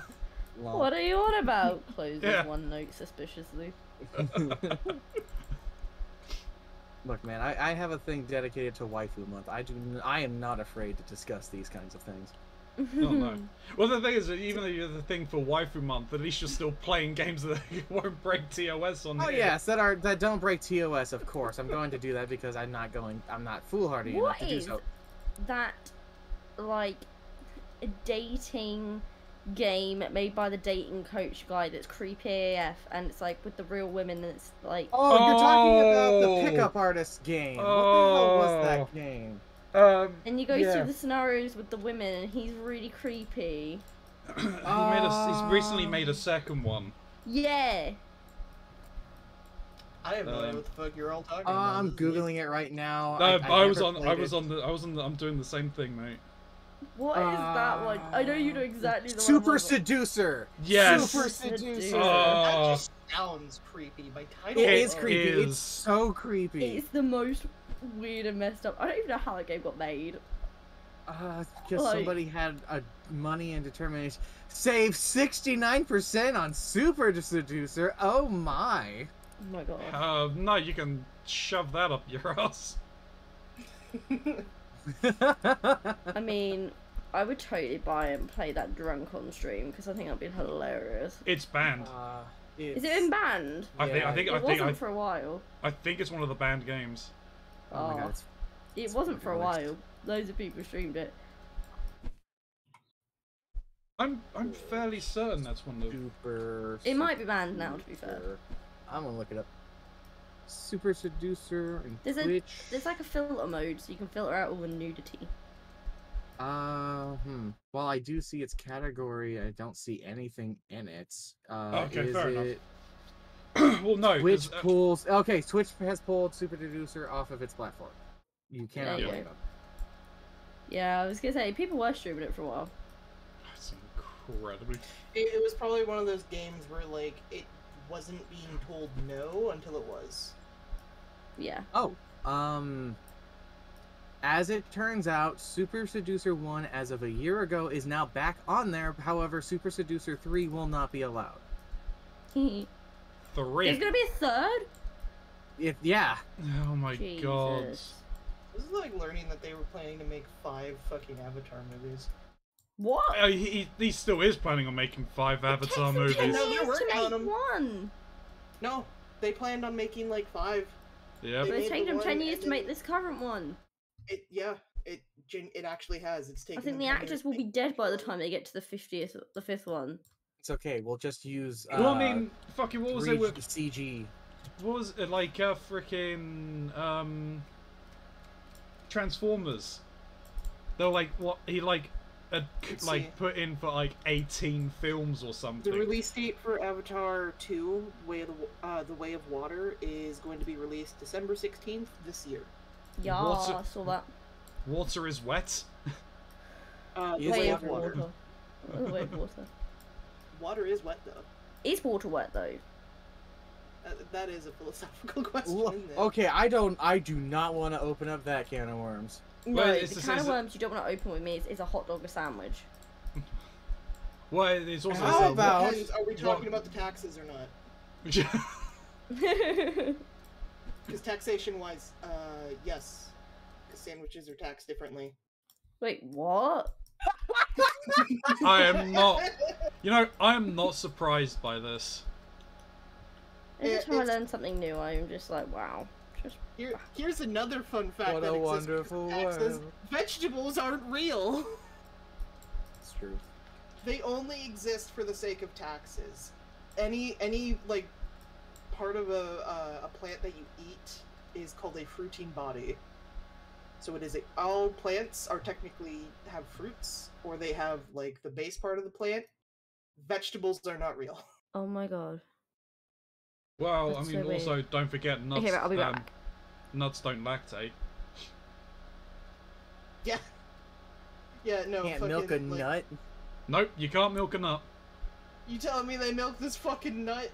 No, like, nut milks are just basically smoothies. Because it's just water and the nut. Well, I mean, Stephen Colbert, like, I can't remember, I think it was like 2017, 2018. when a lot of this was all going on, he posed to people like, hey, yeah, like, I will send someone a shirt that says nuts don't lactate if they work that into their wedding vows and record it and send it to me. Someone did. So someone Amazing. put into their wedding vows nuts don't lactate. So he honoured it and sent them a shirt.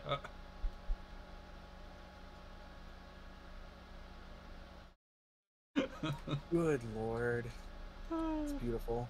Isn't the world a fucking weird and funky place? Oh, It is. very much so. It's almost always stranger than fiction. It really is, though. What do you mean that piece goes there? Calm down, Mox. It's okay. No! Literally every single piece. What do you mean that went there? I just dropped it on the puzzle board, and it just was. Yep, I belong here. I was trying to move my mouse around for another thing. I was like, I'll just set this here for a second. Slides into place. God damn it. Sliding into your DMs. Sliding into my DMs, these puzzle pieces, man. Gotta watch out. It's puzzling me. Puzzle. That's actually what I called my stream today. Puzzle. Puzzle. I keep calling Why mine did- Brainstorm. Well, I've got mine as Big Brain Squad, and I've now put it in. Oh, it hasn't updated. Why did it not update? Unless. Uh-oh. You're having a time today. Oh no, it did. It says Big Brain Squad. puzzle, podcast and puzzles. Yes, it did. It just my OBS hadn't updated. So that's fine. Where are you? Snoo, where are you in the puzzle? Yo mama, I'm right here in the middle. Cool. Here, you can have this. Oh no. Please stop. We don't.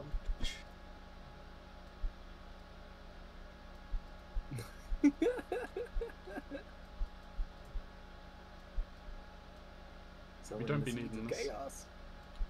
chaos. Chaos. Chaos control. Whoa, he's fast. Dang it, none of us made the correct decision in that previous thing here for the Isekai Worlds. Clearly Sonic was the best choice. Fuck. But would you be a Sonic character or would you be a human? It doesn't matter if you're a Sonic character or a regular person, man. Well, I mean, if you're human, would that not mean that you're in Sonic 06? You got a point there. And everybody There's a can have chance their it's favorite Sonic moments. on the lips. I can't wait for my moment to stand in place and move my mouth and my hands in circular motions, babbling incoherently. You could do that in real life. Oh my god, you're right. I never thought about it. I can live my dream. Oh, this is all I ever wanted!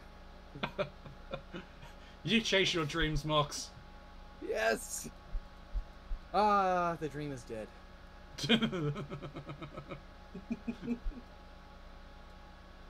Isn't that as I like how Trinky left and we all immediately just started becoming fucking goblins. Oh my god, what happened? I come back to hear Snoo going, I like how Trinky left and we all became goblins. Jesus. I just started found my fucking life talking calling about and then Sonic. lost it. Wait. You started talking about Sonic. Oh, okay. Well, it's fine. Could have been worse. Could have been worse. It could have been a lot worse. I feel like that sums up how I am as a teacher. Next topic. Speaking of teaching, if Good you had one. to teach any subject, which subject would you teach? That was a subject that was questioned by me, but which was created by a Mox. Oh no, you didn't have to say that. I did. All right. Well, I mean, is the you know everything to do with the subject matter? No. Because you could No, teach. Because I'm you could- learning. you- I still have to learn. Yeah. Okay. Fair. A teacher would still have to learn, even if they're teaching it. Alright, pride, case and example, me. Fair. I don't know everything about every religion. You're teaching religion? Well, it's Yeah. kind Lower of school covered don't- under Yeah, lower philosophy, school really, isn't don't it? do philosophy. They do RE. Mm. So yeah. I know a lot of stuff, Religious but I don't know a lot. I don't education. know all of it. Oh, I mean, don't worry. In America, you wouldn't really have RE. You just get taught the word of Christ. Yeah, that's it. That's all you get. Which There is- was how there it is was in no the other- UK, and now there's like you have to try and learn about the big six. Unless you go to one of the cool schools that has the after-school Satan Club, run by the Satanic Temple. Then you Oh get yeah, the cool- yeah. Haven't they been able to like claim?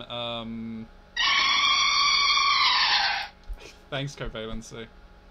Haven't they been able to like claim like religious exemption now? They have been trying. They do have a lot of like legal leeway in that sense.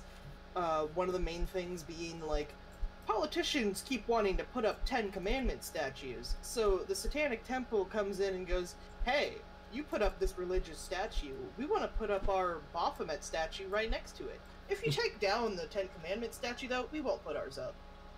It There's a usually hijack ends up the event, so- 10 Commandment statue gets taken down. Mm-hmm. I mean, fair enough. Like, I mean, Boy, Christians So- just would rather shut the hell up than accept the fact that any other religion exists. so in the UK, essentially, there's religious schools. Obviously, where you'll learn a lot more about, like, say, a set religion because your family believe it or whatever. But then otherwise, all other schools are multi-faith schools and cannot enforce any sort of religious agenda. They teach atheism. They teach about all the big six religions. They teach about other worldviews. I mean, God, I honestly, quite an That sounds nice. I It's a very honestly, inclusive program, but it's only moved to that more recently, yeah, like within the last 5 years. I honestly That's more wish. progress than us. I way honestly more wish progress than that was the case when I was in school. Oh yeah. I mean, the schools could have chosen to teach it, but it's not a highly regarded subject. Is the problem. Hmm. There's a lot of stigmas around it. Indeed. But actually, I think a lot of kids quite like learning about it. I mean, that's all Kids I think like it's interest- learning. It's like Literally, if you interesting. give a kid the option to choose to learn something instead of trying to shove it down their fucking throat, they'll get into it. They'll learn everything they fucking can about the goddamn thing. Children are like little knowledge sponges, so long as you're not forcing them to learn it. Yeah. I think it's framing it and explaining why it's important too. Like, I think it's easy to frame it in a practical sense of you live in a world where there is diversity and there are people of all these different backgrounds, and you are going to travel the world someday, and you don't want to come across as ignorant or disrespectful by And I doing wish an we could action that travel could the world upset someday. someone. So it's Or, like, like, Having you know, sex on a mountain. it's just easy. It's just easier to break it down for them when I think they understand that it's actually a practical thing. Like, actually, it does have it's a real like world implication. To quote History of the Entire World, you want to get enlightened in the middle of nowhere? I'll give you 10 points if you can tell me which religion it is that believes in enlightenment. Enlightenment? Yep. That's Hinduism, isn't it? Anyone else want to put any other further guesses into the pot? Because that's achieving nirvana. Well, it is achieving nirvana. It's Buddhism, but yes, what you said was Buddhism. correct. Fuck. It's Buddhism, I think. It was like I was going Yeah. to say Buddhism Yeah, it is or Buddhism. Zoroastrianism. No, you weren't I'm far gonna off be with honest. Hinduism. I kind of just checked out for a second. No, it's enlightenment, and yeah, it's to do with nirvana. Which I was explaining the concept of that to my year 8 when we were talking about Buddhism. Basically, Buddhists go, you suffer in life because you want things, like wanting's really bad for you. Because if you get the thing, well, you then just want something else anyway. And then if Ain't you that don't the get, truth? and then if you don't get the thing, then you're unhappy. And so they were like, you don't really win. And so they're So like, basically, they what say, you're so you have telling to be me free is of this is wanting. anti-capitalist. Well, that's the question for the topic, which is, what struggles would a Buddhist face in the contemporary world? Capitalism. Capitalism, yeah. It's everyone's problem. That's literally the topic question I'm doing at the minute for my year 8s. Capitalism. Well, it's not just capitalism, but like, yeah. The leader of the Buddhist is the Dalai Lama, right? It is indeed. Yeah. There's not going to be another Dalai Lama. Why not? He's turned around and said he's not going to reincarnate. Can he do that? He can. He's the Dalai Lama. Look, it wouldn't be the first radical change that's been done to a faith.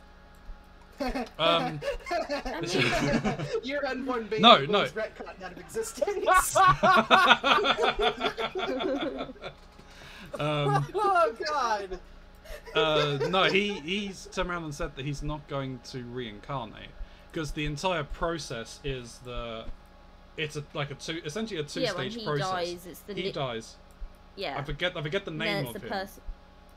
But there's the person born nearest to him, isn't it? Like, it's his second in command.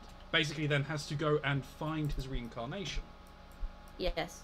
The problem is the Chinese kidnapped the person who was meant to go and find the reincarnated Dalai Lama, and he has not been seen since. Oh.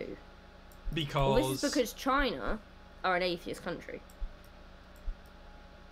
Yeah, well, it's also because they want 9% of people in China are religious, and that's because they're not allowed to identify as religious.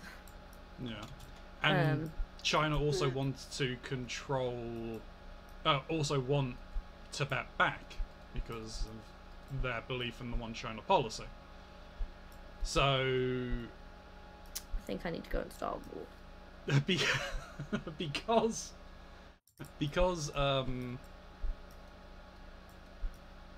basically because Tibet is a Buddhist country, they want to basically find the reincarnation themselves, and it be basically a government proxy. Oh my god, I hate people. Why does the world suck? Honestly, the more I learn about people, the more I hate them. I'm not doing. Phrasing goes, ignorance is bliss. I'm not doing a good way of describing it. So I would 100% suggest looking up John Oliver's bit on it, because he actually interviews the Dalai Lama. Wow, that's cool. I'm doing the Dalai Lama in a couple of weeks. I could read up on it before. Oh yeah, I'll put the link to the video in the Oh wow, that video is 5 years old. What? Are you looking it up now? Yeah, I'm just looking it up. Yeah, it's old. I don't know why I didn't expect it to be that old. I didn't expect it to be that old. 2017 doesn't feel like 5 years ago, man. No, because we've had the COVID. We've had COVID. Yeah. COVID Not even just that. Like, fuck. No, I know what you mean. Real. We made it up. It's a wonderful human construct. Anyway, we never answered the question. History. What subject would you teach? History. Yep. Any particular part of history that you would like to teach? It would. I have dealt with enough of the history of politics when I learn history that I would do like ancient histories. Oh yeah. Is it going to be the Eurocentric history, or would you choose something else? Well, you could do classics, which is like the history of like Roman Empire, the Roman Empire, Greek, Egyptian. It would be the classics is the main focus. One I would like to read more on after playing the Forgotten City is the Suramon. Oh. Because it made me realize, like, I know next to nothing about them. I need to know more. I like, really yeah. love like extra history and extra mythology. Oh yeah. Like learning about basically the not Eurocentric cultures and stuff. Like it's so fascinating. Like there was a documentary series I watched just a couple weeks ago called Wildest India, which was mainly about like the like relationship between humans and animals in India and such, and it was so fascinating. That's and I'm cool. like, damn. I really hate that American history is just like about American history and European history, and that's it. Nothing else is ever taught. Well, no, because it would then bring into focus, like, oh, well, what happened to them? Oh, you kind of just paved over everything that they had. We paid paradise and put up a parking lot. Pretty much. Yeah. One of the units I did when I was in school in history, that is, I guess, kind of Eurocentric, but it was genuinely fascinating, was the medicine through time. So, like, how medicine developed. Yes. That was very cool. Goddamn, what was it? I don't remember what it was called, but the belief in bad air, the miasma stuff got in the way of so much. Yeah.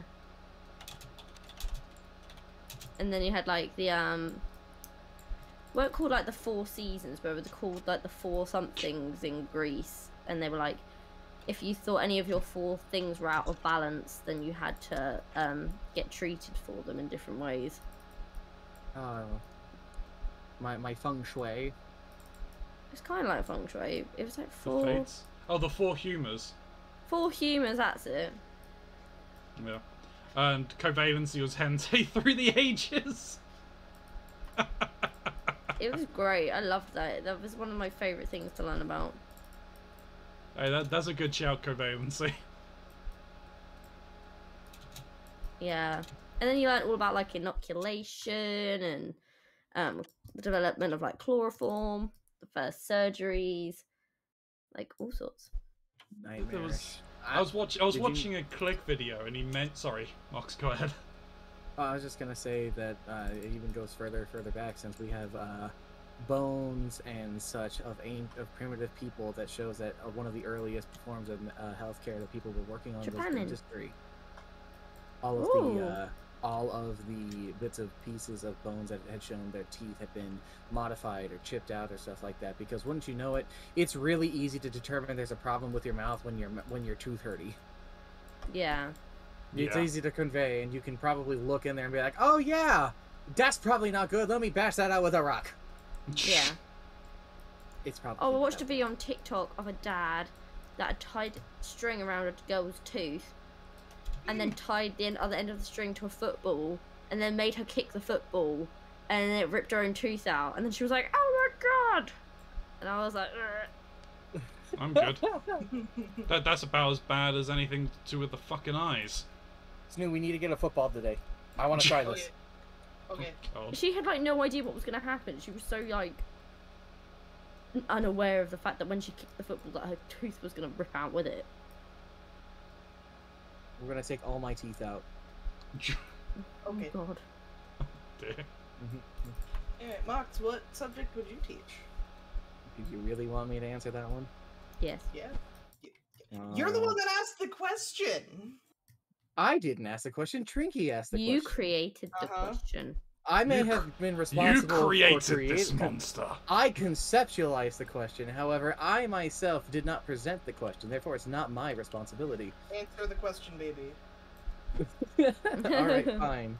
All right, fine. Jungian psychology. Oh. Yeah, I get that. Mm-hmm. You are very knowledgeable on the psychology. I would love to. I strive to become. Let's see, what is his name? Mr. Edogawa. Psychology is fascinating. I strive to become this man. You have no idea. He is wonderful. He's just a simple nurse, but his knowledge in both occultism And Jungian psychology is pretty amazing. Alistair Crowley? No, Mr. Edogawa.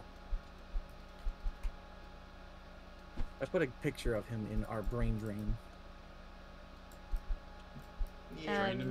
Drain him more brains. Psychology is one of those subjects I wished I could have done at school, but it clashed with my other options and my other subjects, so I wasn't allowed to take it. I actually pursued this course of psychology mainly because of Persona. No denying, especially since those games are heavily based. What the hell just happened? Those games are heavily based on the works of Carl Jung, and learning more about him, the fact that he worked underneath Freud, and learning about the disputes the two of them had, and then the breakdown of the psyche into the different elements, the entire philosophies and ideas behind the collective unconsciousness, the what are they called? Archetypes of one's psyche breaking down into almost the arcana of tarot cards, the mysticism that goes with everything, and a hefty dose of alcohol and cocaine really makes it a very fun subject to go down. Oh yeah, philosophy's great. Most of the philosophers were high. They were high as balls. Yeah, they were. But I suppose that allows you to really conceptualize certain things, like everybody wants to plow their mom! Yes. Jesus Christ. I don't agree with that. In fact, modern psychology says that Freud is a hack, and I agree with him because he's a hack. I wonder how Freud would feel to be told you're a nut job. He would probably say, "Lol, Lamau, you're wrong." Probably. And fucking decimate you. He'd probably just shoot you. You're a nut job, Freud. Like you're lacking this in your brain, and that is what you think, bud. That was rather extreme. He was an extreme man.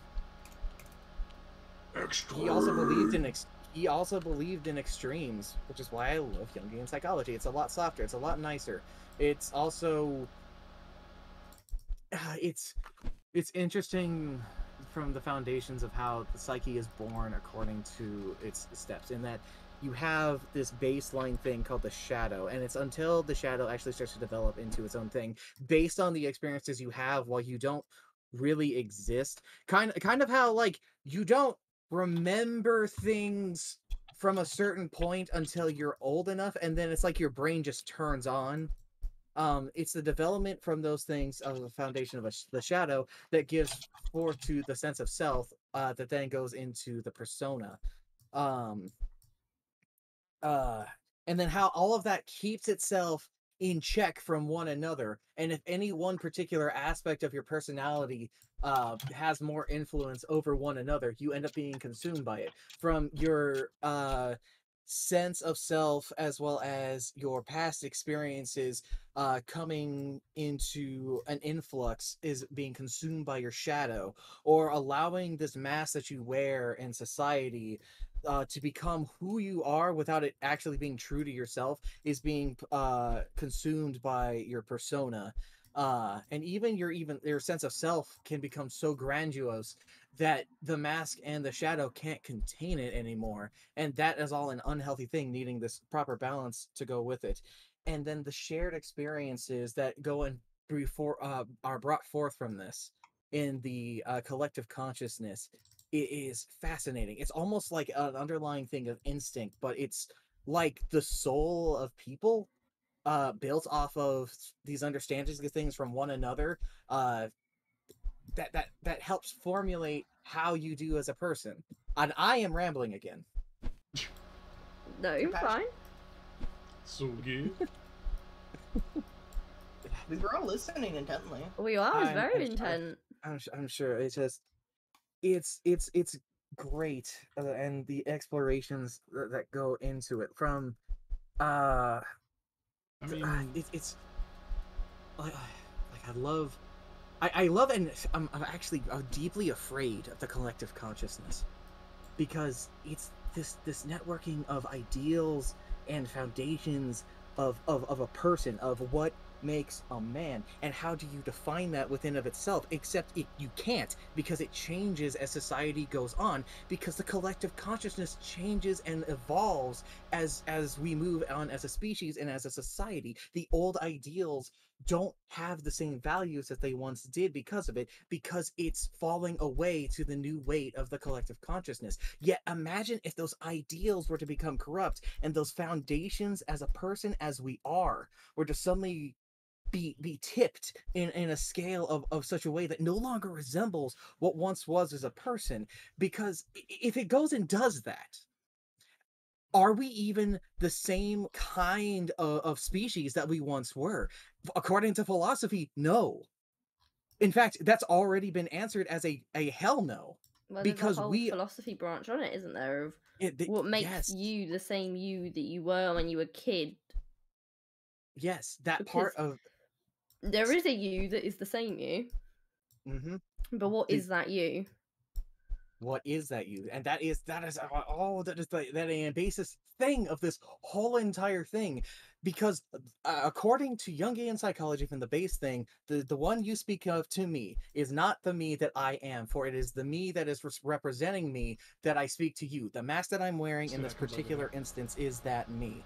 However, the mask that I wear when I walk over into the living room and interact with my roommates is a different mask than what we had, a transition of self. But is that self really so different than who we are, since it has to have a foundations? And it does. The foundations of the shadow that make up who we are.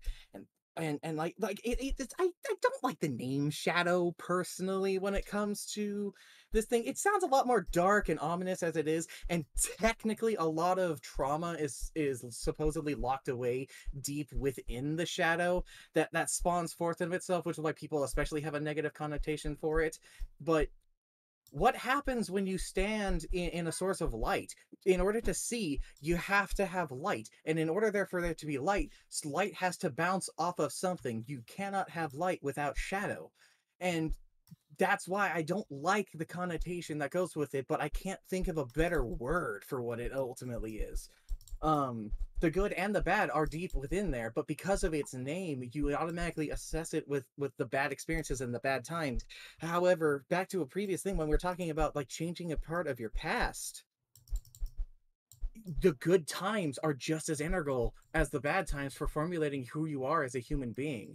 From the individuals who may have grown up with a family that did not necessarily give them the love and shelter that they needed as a person, but found that within some other group, builds a new foundation of an association with love that's no longer familial, but something of a found family, something we're seeing more and more of. Yeah. Yeah, it's I have a lot to say about it. It makes me It think shows. very. You'd be a great teacher about it. It makes me feel, or not feel, but think of a very similar philosophical concept of looking at a table. And when you look at a table, what are you seeing when you're looking at the table? Well, people just say, "Oh, it's the table," but it's not. You're not looking at the table. According to, I think it's Berkeley, and he's like, you're seeing the sense data produced by the table. You're not seeing the actual table. You're seeing how that table looks with light reflecting off of it from certain angles, certain positioning in the room, other things. And it makes the table look a certain way, and so the table's perceived differently to everybody in the room, but the table is not different. It's the same table, but it looks different to everybody.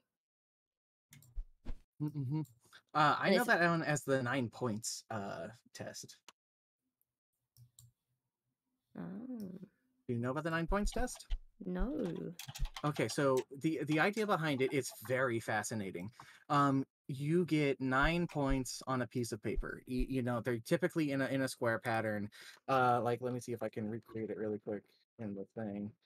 Yeah, just something like this that I put inside of the thing. No different than any little small grid. You have 5 lines that you create within there. That's all the test is based around.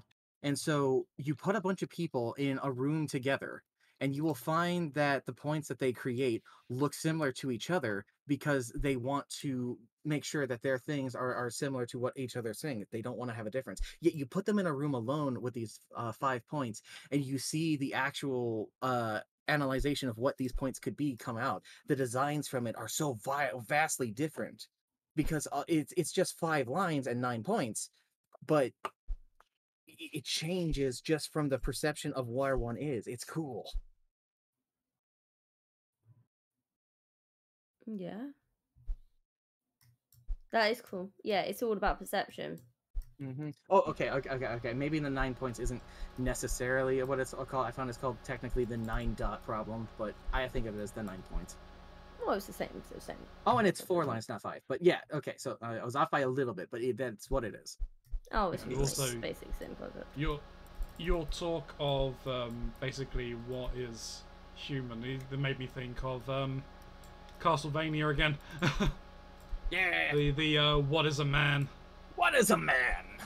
But A I miserable don't- pile of secrets. Have at thee. Enough talk. Have at thee. Have that too, Gamer. gamer. I love that video. It's so funny. I love it. It's so good. But yeah, I feel what you're going with.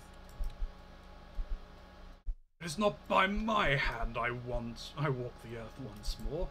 I was brought here by humans. Humans. Who wish to pay me Tribute.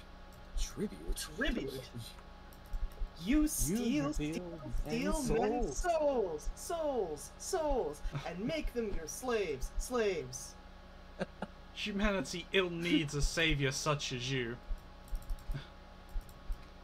I have no idea what's happened. Max and I are shit posting a fucking video. Hang on. It's great. Oh no, I just closed my music. I'm actually playing music on my camera! Ah! Is it working? No! Aw. Oh, that is gonna pertain to Trinky's interests. I'm gonna put that in the thing. All I'm gonna say is that it has to do with the Johnny Depp trials. I'm invested. Tomorrow is the last day. Is it? Do you know who James Lee is? No. Oh god. Fucking. He is I love right. James Lee. I love his animations and things. He is a very talented animator. He has He's this also series a of goblin. he is a goblin. He has these series of videos called The Court of Public Opinion, and the latest one that uploaded 2 hours ago is about Johnny Depp. Thing is, he has the public opinion, and there's no denying that. But the problem is, the jury are just probably gonna think otherwise, He's probably going to lose this. He was probably always going to lose and they're this. gonna come out and they're gonna look at social media, and then they're gonna realize, oh shit, no, he was probably in the right. But because they're not allowed to look at social media, and to see all the things that are like that are like brought up, then They have to be impartial. That's the problem. But I saw this Wasn't there was like a point. video evidence of Amber like doing cocaine in the during the trial or something? Yeah, someone thinks she's been sniffing stuff and taking stuff. Yeah.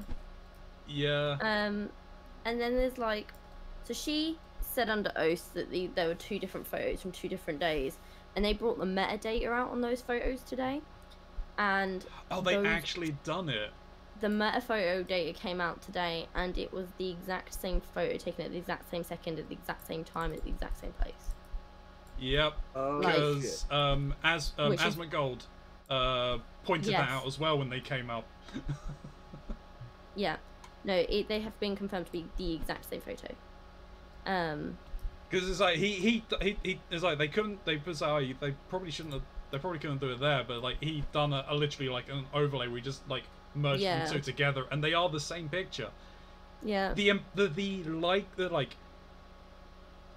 likelihood that you could take these like 2 separate pictures where they look with your hair in the exact same place, with every single strand of hair in the exact same place, is astronomical, bordering on impossible. Implausible, really. Yeah. Yeah, okay, implausible is probably a better fit, but it's astronomically high. You mean low? Yeah, I mean, for that to happen, it's like a fat no. And yeah, on the stand today, she would so they were questioning her again, and she was constantly saying, well, no, I don't agree with their testimony, I don't agree with their testimony, blah blah blah blah blah. She's and, like, done that a lot. Going against all of the people who'd like spoken out, and then like Johnny Depp's lawyers just turned around and went, so are you saying that they've all committed perjury and they're all lying under oath? She's like, no, I'm not saying that. I'm just saying that is not what happened, and like I don't agree with what they've said. So that's basically what she's fucking saying, though. And she said it about like 4 different people today, and to which point the lawyers just turned around and were like, oh look, I guess another liar was on the stand, hey. Like every time they turn around, because they were like getting so fed up of her.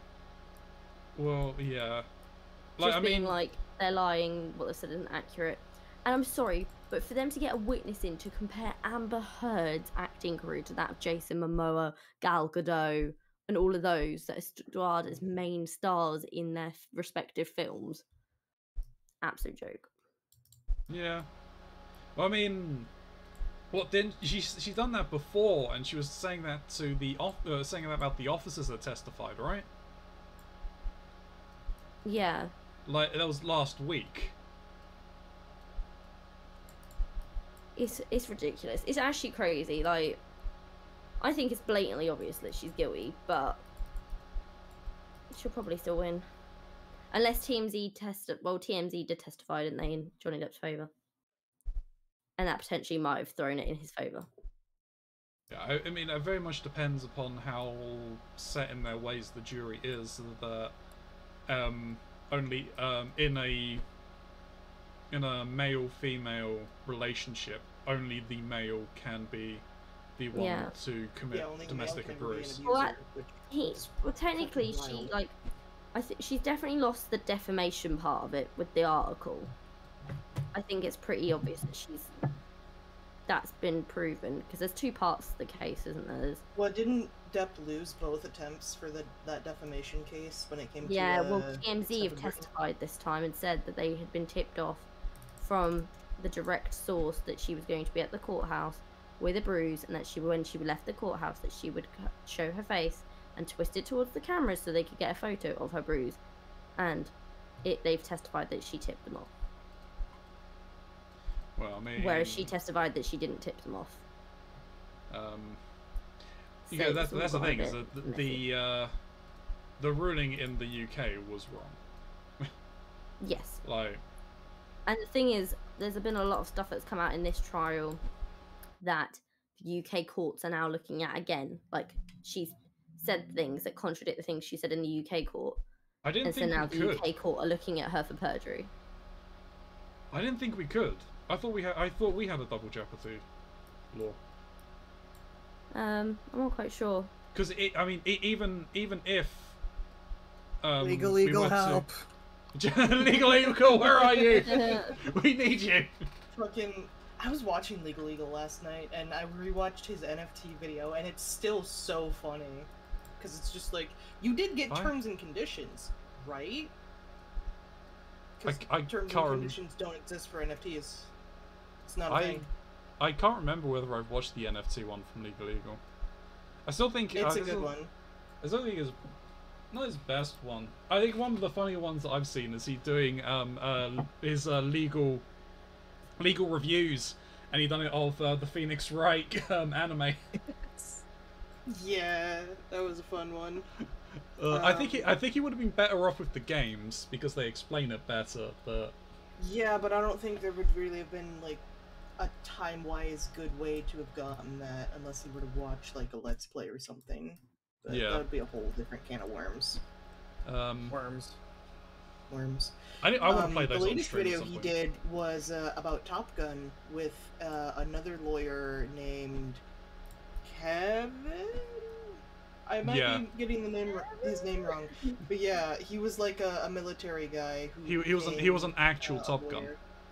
Yeah, he was a former Top Gun. And boy, for someone who had never seen Top Gun but like had heard of it from dude bros who like Top Gun, boy, is Top Gun kind of fucked up. It's super fucked up. It's military propaganda. Well, I mean, frickin' Indiana Jones is pretty fucked up as well. Yes. There's a lot of media that's pretty fucked Yeah, but up. isn't there a whole Indiana Jones film that even if Indiana Jones hadn't been in it, the plot wouldn't have been any different and the outcome of the film would have been the exact same? Probably. I was actually talking about just that he breaks. It's implied that he's broken a law within like the first 5 minutes of the first film. That's really funny, and I fully believe it. Purely because of the timeline that Steven Spielberg has released for the film.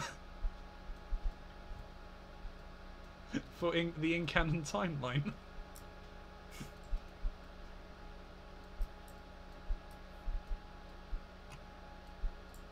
Oh, right, what was on? Snoo, did you ever answer the question about the subject? I did not, but mine is a pretty simple answer.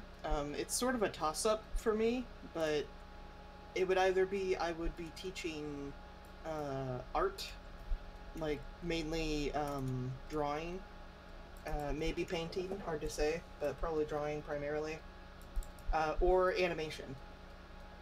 Oh. Interesting. Which I would probably more likely teach drawing than animation itself, because I'm very novice. Like, I haven't done a lot of animation stuff, I just have learned a lot of animation stuff. Mm-hmm. But I think that would be a really fun one to teach. And I would be so insistent on not being the asshole art teacher that tries to push kids to learn realism over their preferred, like, art style. Even though I understand why teachers do that, but they don't fucking explain things to children as if they're actual people. Yeah. They don't explain that, like, no, you should learn realism because if you can learn the rules, you can bend them to your whim for art. It's instead, no, you can't draw anime, that's not real art. Which is a fucking stupid, idiotic take, and I hate it. Mm-hmm. I'll stand by it. Like, I had a middle school teacher that would see me doodling in my sketchbook during, like, our free doodle time or whatever, and she would get mad at me because I wasn't trying to doodle realism. And I'd be like, fuck you, fuck off, I'm dropping this class, you can suck a dick. Man, you were a very aggressive child, weren't you? Dude, I was so angry as a child. I was swearing by the age of, like, 8. Not to teachers or my parents. No, I would get popped in the mouth for that. But I was very angry as a child. A lot. What? I'm still angry. My existence is to be angry. Honestly, fat mood. Angry Snoo is angry. Angry Snoo is just how they live. You want to tell them how Snoo you're gonna makes me fist think fight of an that, animation video? That person where they were like, I don't want to go to war! That's what Snoo makes me think of. Anyway, yeah, I'm gonna fight Gynax. Yeah. I'm gonna beat the shit out of him. Gary Gynax. Not Gary not Gygax. Gygax. The animation studio Gynax. The Oh, people okay. who made Neon Genesis Evangelion. Because I fucking hate that anime so much and people won't shut the fuck up about it. You know, Hunter is It's pretty made much in the the same. 90s. People still talk about it like it's being made right now, and I wish people would shut up. But it is being made right now. It is being Eat made shit, fuck right you. now. They Eat recently shit, fuck you. remade it. Eat shit, fuck you. Fucking, As you can God. see, Snoo is very passionate about this subject. Well, I noticed. mean, it's the same with me and the melancholy of Haruhiri. Shut the fuck up. Oh, I love the melancholy of Haruhi Suzumiya. I don't. That's For why. I fucking very- get it. I fucking get Eva was such an influential fucking anime. I get its fucking place. I just wish people would shut the fuck up and watch something else. I mean, I would argue that it's not influential in any way, shape, or form. When it came out, it was. It is a product of its time. But it's also a product of, they made the first episode, and then the censors went, uh-oh, that's too much blood. We don't like that. We're cutting your budget down by like 1,000,000%, and the studio almost fucking died because of it. But they managed to pull something through anyway, even though that something they pulled through is fucking dog shit. But people act like it's the best thing that ever fucking happened. It's so deep, Well, you I don't mean- understand it. Well, I mean, Elfen Light exists. Elfen Light exists, and his Elfen Light is beautiful. Elfen Light exists, but it also, like, Elfen Light's goal is to try and make you feel bad. It is. And it succeeds. Evangelion tries to make you feel like you're thinking really deep and philosophical, when really it's just a kid who needs to fucking, like, get a girlfriend. Yeah, he just needs to get some. Like, words cannot properly express how fucking much I hate the hospital scene. I don't think we should talk about the hospital scene. That's all I'm saying of it. But words can't express how much I fucking hate it. You want to know about the hospital scene? Ask your parents. To be honest, You want to know? probably for most of I'm the worst. That's all you get. probably for most of your viewers, that would actually be relevant. Yeah. It's true. It's true. Oh god, we're old. You're old. Quit your jibber jabber, you whippersnappers. Hey, You I'm whipped not his too far off from you. Hey, Franzi, how old are you again? I'm 35. Mox is 30. Not a... Alright, Mox, I'll let you off then. Exactly, I'm not that far off. You're gonna pass. I'm We're becoming- fetus.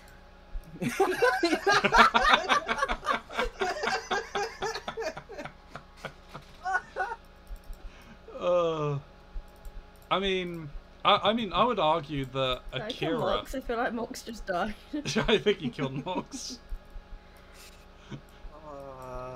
I'd probably say Akira is probably more influential than Evangelion. Absolutely. Akira is And it's super also influential. actually good, even though the fucking movie only covers like half of the manga. Mm-hmm. That, and But Ghost it's in the still Shell. good. I did it again. That piece just locked into place when I was just moving things. Mox, it's your superpower. It is. Blind luck. That's how I But- live, baby. The reason why I hate Haruhi is because at the obviously the same for you then, Mox. At the height of its popularity, I was going to cons, I see. and Is it the fan base that's the problem? pretty much yes, because they're all Okay, like I have an argument that a work is not the same as its fan base. no, it's not, but I would say even sometimes the work is not even the same as the artist. Absolutely. No, Separate No, the yeah. artist from the work. oh yeah, very much so. I'm very My much a believer perfect of that. case in point of this is Michael Jackson. Death of the Artist. Yeah. Great I- artist, undeniably very questionable person. Oh yeah.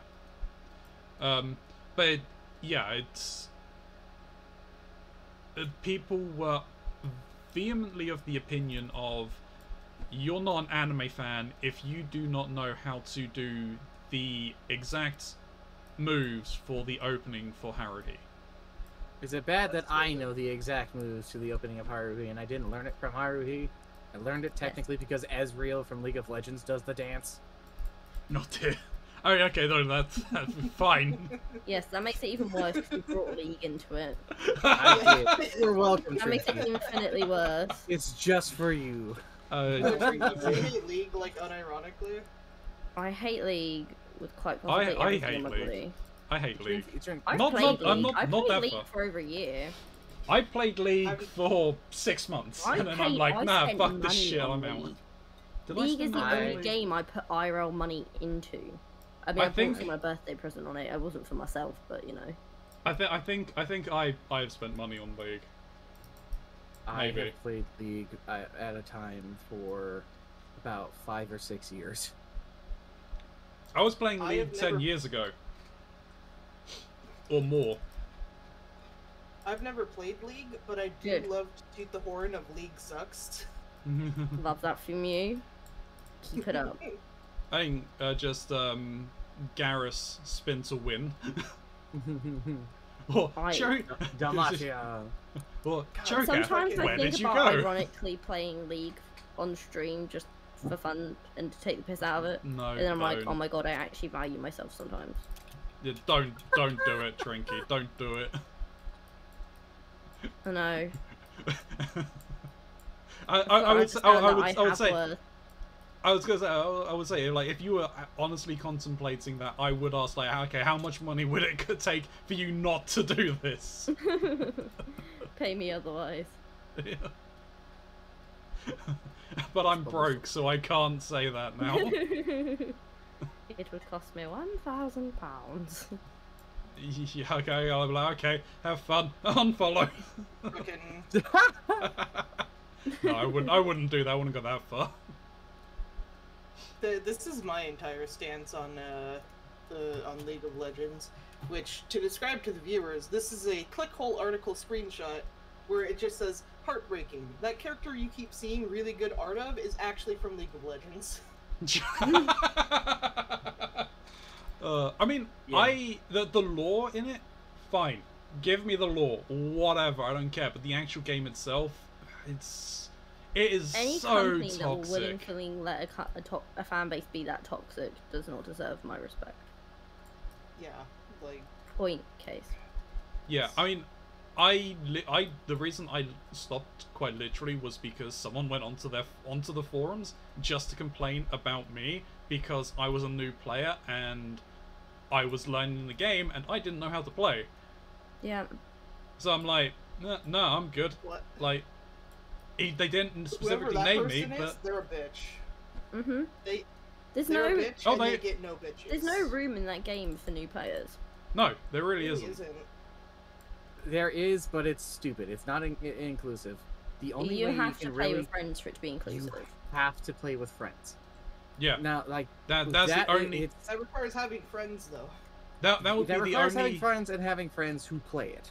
that would be the only that was the only reason I was playing it was that we had enough for a full team of 5 to play it, and I'd play, and that's fine. But this was one game where we had 4 people. Oh, so you had a rando? Yeah, and he deliberately, like, we'd all like, okay, we're doing this, we're doing this, we're doing this. We'd already called things out. He completely ignored that. Took the one role that I was good at, and I was forced into AD carry, which I don't AD carry, I'm support. And then proceeds basically not to be support for the AD carry, because that's the role he took, and then complain that I suck. Not directly, like I mean, he was complaining in chat, and the rest of my team was like, "Look, dude, shut the fuck up. You've got no idea what you're talking about. It's a new player." That's like choosing medic in TF2, and then your friend chooses heavy, and then you complain that the heavy is dying when you're never healing him. Yeah, pretty much. I mean, Okay, I'm about to take that controversial stance because I like League and I have a lot of fun with League.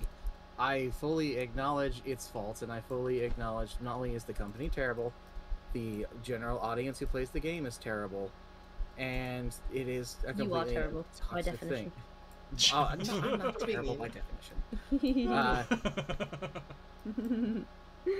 Look, I have had a very, very fond time playing that game, and I have very, very fond memories of playing it for so long, especially because I had the people to play it. I admit I was fortunate in that regard with it, and I do think that the game still has merit and value to be a good time so long as you can have people to play it with.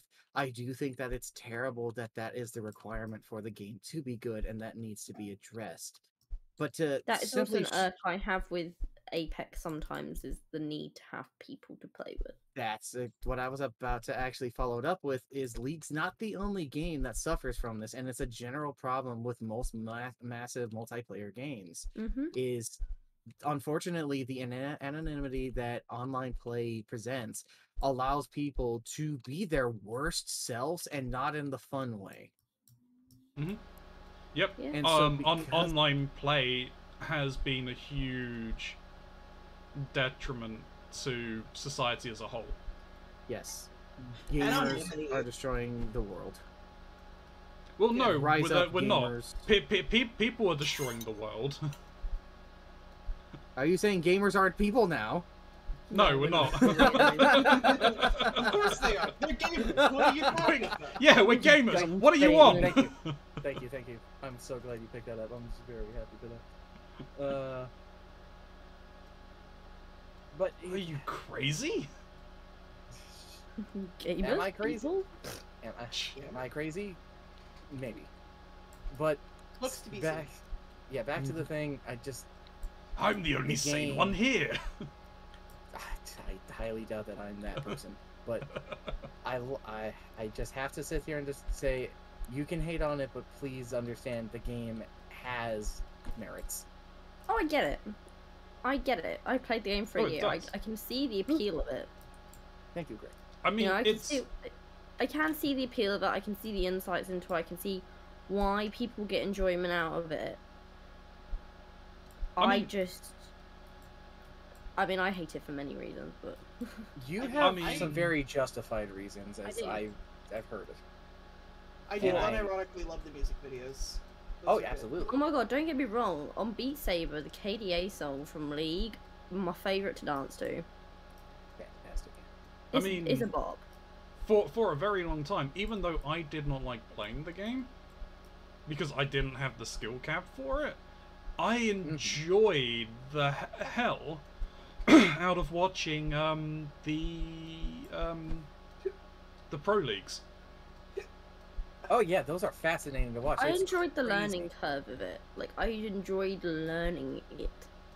Like, learning how to try and be better, learn how to play the champs to the best of their ability. Like, the learning side of it, I found really fun. And I And now think you that's have- you don't always get that experience in a lot of games. No, but that now you have something like- intense. Apex that kind of scratches that itch a little. Yeah, exactly. And it's not for me, obviously there's a lot of perks to it, especially the community side of it. Like, it's easy to learn on Apex purely because games are shorter and your team is not so dependent on you being able to use that character. Mm-hmm.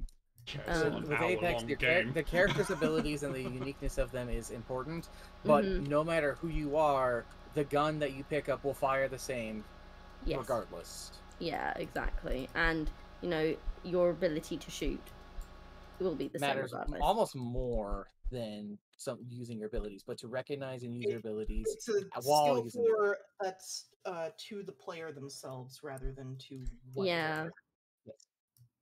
Whereas I think in League, it definitely comes down to person using character. Like, and you've got to have both be good.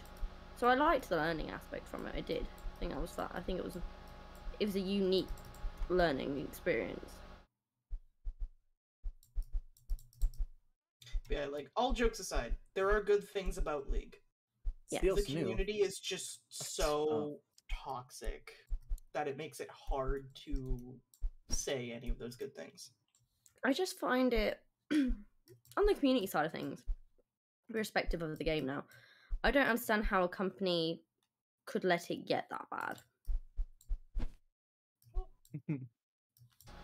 Sorry, I've been Um, instructed by to steal all of Stoon's pieces, and I'm shaking them like a wild dog. I mean,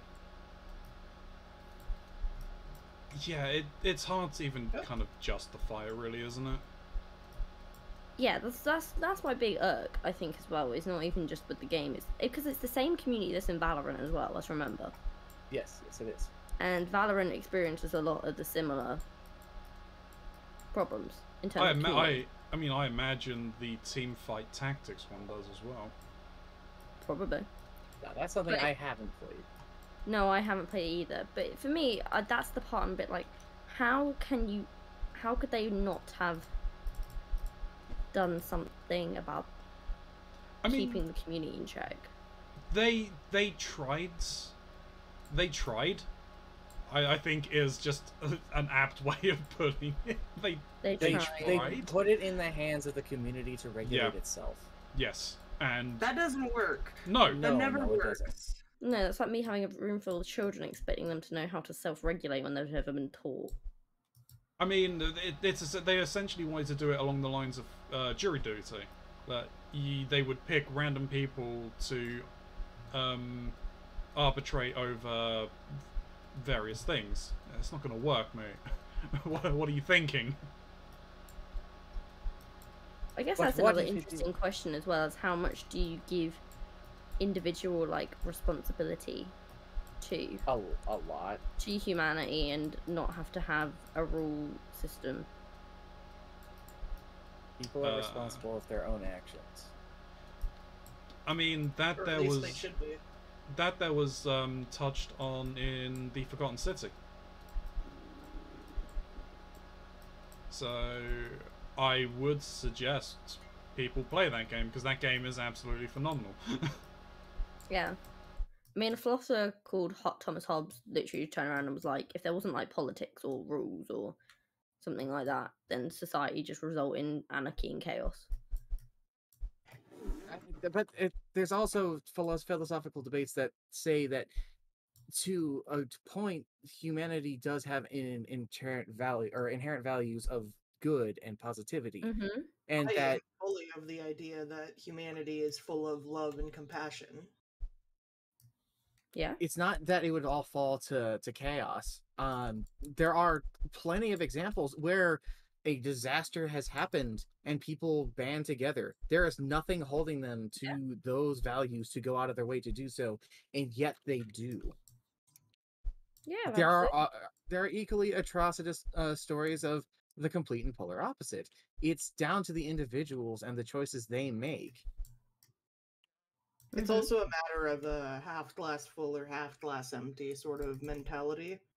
Because if you only focus on seeing the negative aspects of humanity, you're only going to see the negative aspects of humanity. It's called like a negativity bias. Yeah. But if you focus on the positive aspects of humanity, you will see more and more of the positive aspects of humanity. You're still going to see the negative, but you're also going to see more of the positive because you're not necessarily looking for it, but you're staying aware of it. Yeah. It's why people remember negative memories much stronger than positive ones. It's a big thing in that we get taught about teaching as well, as teachers we're quite not predisposed, but it's quite easy for us to go and point out bad behavior, and it's harder for us to recognize good behavior. Yes, it is. Because we have to actively look for bad behavior in the classroom. But we should also be looking for the good one, and it's knowing how to walk that balance. I'm trying to find a blue streak in a field of blue. This entire puzzle can be summed up with the fucking song "I'm Blue." Dabba-dee dabba-die. Dabba-dee dabba-die. Don't mind if I dabba-do. Here's the thing I learned on the radio this morning. You know the song "I Like to Move It"? Yeah.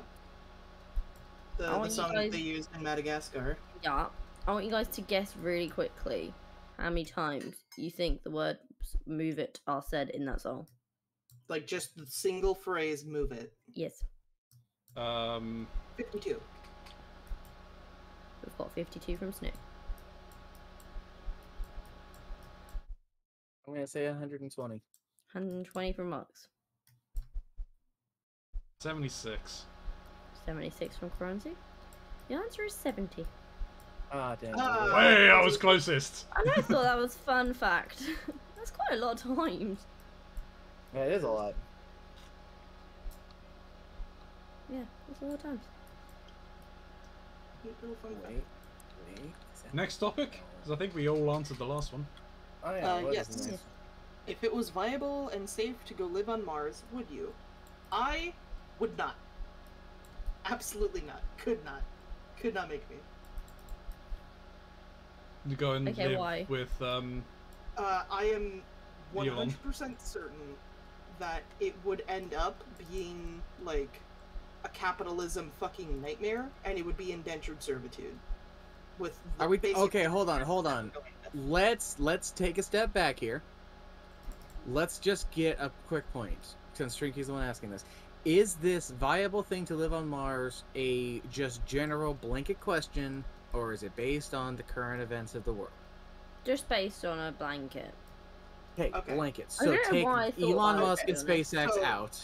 Okay, so take out the fucking wow, I've forgotten the name of the game. Outer Worlds. Yeah, so just okay, removing the mentality of Outer Worlds, probably still not. Mainly because, like, yeah, Mars is cool, and I'm sure we could have really cool stuff there going on.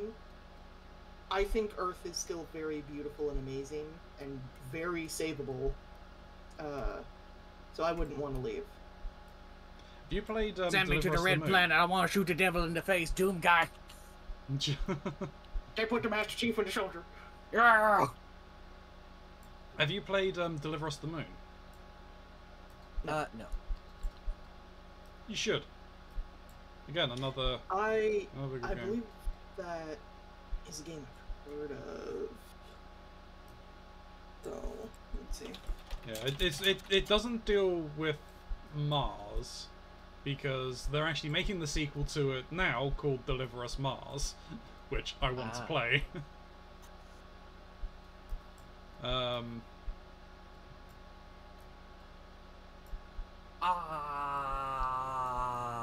But that'll be a drink.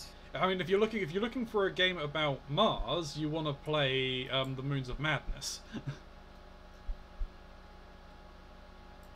Mox, I imagine you would enjoy that one. I'm sure I would. I absolutely am sure I would. I That like was- it to sanity. The fun fact, that was one of the first games I streamed. Oh. Right on. Way back when. Mine was a scuffed Devil May Cry 3. I think the first thing I streamed was just doing art, and I think my mic was muted for like Mine was most of the stream. Minecraft speedrunning. Oh wow. Look, I mean, Trinky, like, how much Minecraft have you played on stream? Far too much. I've also played far too much off stream. Played far too much of my life. I am a verified speedrunner now though, so it all paid off. You like to craft in mine. It's fine. You made it onto the board. I made it onto the board. Anyway, Trinky. And Yeah. Bronzy, I don't think either of you answered the question. Absolutely freaking not. Very strongly about that. Yeah, well, what's your Yes. reasoning? It's red and depressing to look at. Well, if And- we've colonized Sense of it's adventure. likely not There's going to nothing be that red. Well, it would be a lot of red, still. I mean, if it does become viable to live on Mars, you wouldn't be able to go outside. Like, outside is no longer a thing. Until there was enough trees to oxygenate the whole planet. Or Yeah, something until with they that finish effect. terraforming it, but Yeah, and I Uh, mean, even there's on actually that, a really fascinating video by Kurzgesagt about terraforming Venus. Venus is more likely to terraform than Mars. Because I think So, with yeah, Mars, anyway. we'd have to superheat the core. We'd have to basically just like, jumpstart the planet's core. Oh. Somebody just go get a nice pair of jumper cables. We'll get a nice car over there too. How many revs do you think? Uh, 3, like a lawnmower. Yeah. You're so right. You're so right. I would say as well, like, I have nothing ambition-wise that would be enhanced or made different if I were to go to Mars, and so I would stay here. I have an adventurous heart. Send me on the space planet. You want to go to the space planet? I want to go to space. Why? I have an adventurous heart. An opportunity to go and explore the great unknown is exactly the kind of thing I want to do. What If was I had an what option was just the to visit, I would do that, but I wouldn't want to live there. what was Okay, the fair. what was the And also, quote 9 months on a about spaceship is a long time. what was it I about can't yap for being 9 months. being That's how you being nap the whole time. well, it's not even months, it's years, isn't it? No, It's your 9 life. months. Probably not coming back. It's from only that, let's 9 be months. honest. I know this because of the film The Martian. Okay, fucking... Which is also an incredible film if no one's ever seen that. It is. According to NASA, a one-way trip to Mars would take about 9 months. If you make it a round trip, all in all, it would take about 21 months, and you will need to wait about 3 months on Mars to make sure Earth and Mars are in a suitable location to make the trip back home. See? The Martian educated me well. So, if you were to do a round trip to and from Mars, it would be about 2 21 years. months. Yeah. Hey, that piece fit. Yeah. I mean, what was the quote? We were too young. I guess we were too young to explore the world. Oh, we were born too late to explore the world. We were born too early to explore the stars. So explore yourself here. Born and now, or just something in like that. time to post dank memes online. Something like that. Yeah. Isn't that what life is all about? The dankest of memes. Memes, The DNA of society. But Only the dankest of memes. for me, I mean, possibly. It very much depends upon technologies at the time they would be offered. Like, if there's a chance that we could make Gundams up there, hell's fucking yeah. I'm fairly certain, isn't that like the storyline of one of the Gundams? I'm sure it is. I'm not well versed in all of Gundam. I'm more versed in the earlier ones. I can't let myself get into Gundam, otherwise I'm going to get into Gunpla, and then I'm going to be breaking a blood pact I made with a friend to not get into Gunpla. Oh my god. I have Gunpla. Good for Nice. you, I can't. I can't get into it. I would become broke. You would never come back. I mean, I was in Japan. Of course I was into Gunpla. I bought Gunpla. Inescapable. Oh no, Stu, if you go to Japan, you'll break your blood oath. Oh no. I'll I just have to have an iron will. Believe I in my have friendship. I picked up some of the Dynasty Warrior SD Gundams. Oh. I gotta admit, my favorite Gundam is kind of a bland Gundam, but I love it so much. Alright. It's the Shining Gundam. AKA, I think it's it's like GS something. Is the God Gundam? Yeah, probably. I just love the Shining one, because... Look, man... No, that was renamed, I believe. Look, man, my hand burns. The whole spiel. Shining Finger.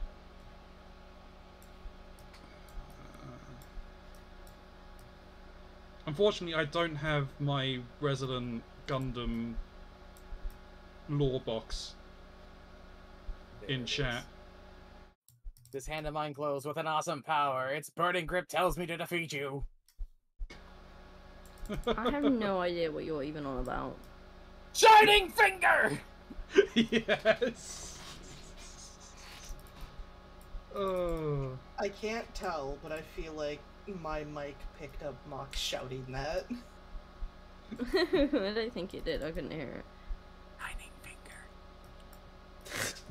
Finger. Shining Finger, King of Hearts, Shining Finger, and Shining Finger Sword. Yes! Look, man, that's probably my favorite Gundam. It's not my favorite pilot, but it's my favorite Gundam. Wasn't that Amuro the is where it's original? at. That's yeah. No, it is not the original, but Amuro, I think, is one of the originals, or is the original. Amuro, I think, is the original. That's my boy.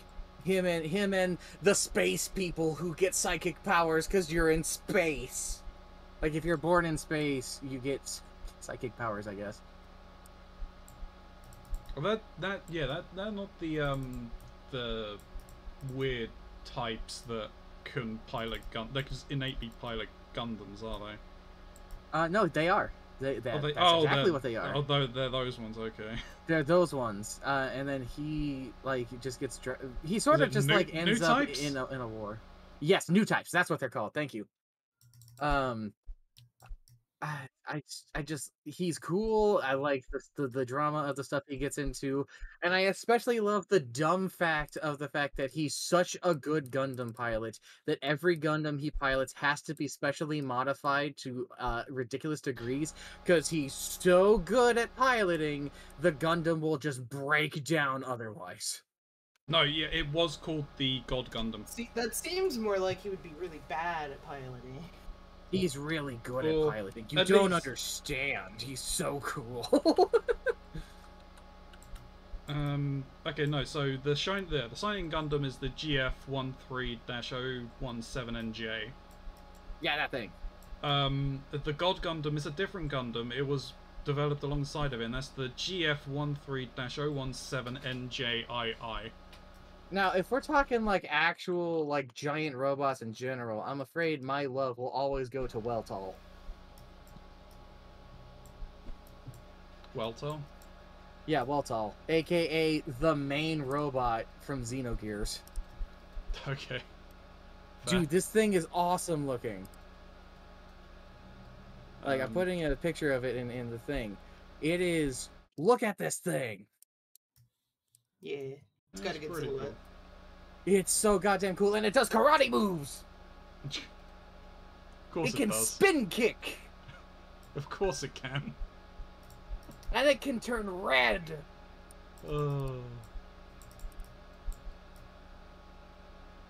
And that's not even like its final form, because of course not.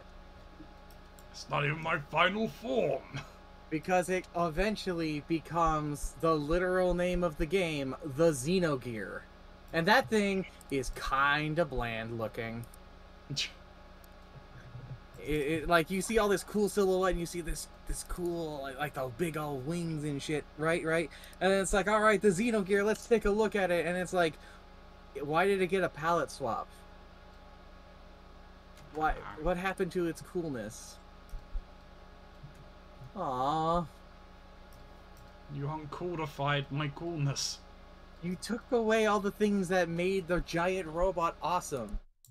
Mind you, it looks really cool when it goes into the id form, which is that red transformation, because this is an Ava game, and it's unabashedly an Ava game. You hear that, Snoo? I can't wait to take you through one of my most favorite things of all time, which is Ava, as it turns out. Wow. I think I feel a disturbance in the force. It's okay. It's okay. I'm sipping my coffee. I'm probably not gonna survive after that playthrough, everybody. So when that day comes, it'll be the last you'll see of Mach. It's your Magnus. It's your also, magnum I opus. just now noticed that you just have text in the corner that says "My brain has become mush." Oh, someone finally noticed that. Oh, it has been up I there. noticed that hours ago. Oh yeah, I was typing. I just thought it was just there, so I just didn't say anything. I was like, alright. Well, I didn't have your stream open for a while. I just had random Google tabs open. I think I'm still on the main window is still all of our streams, so my brain has become mush. I can try and see if the fucking see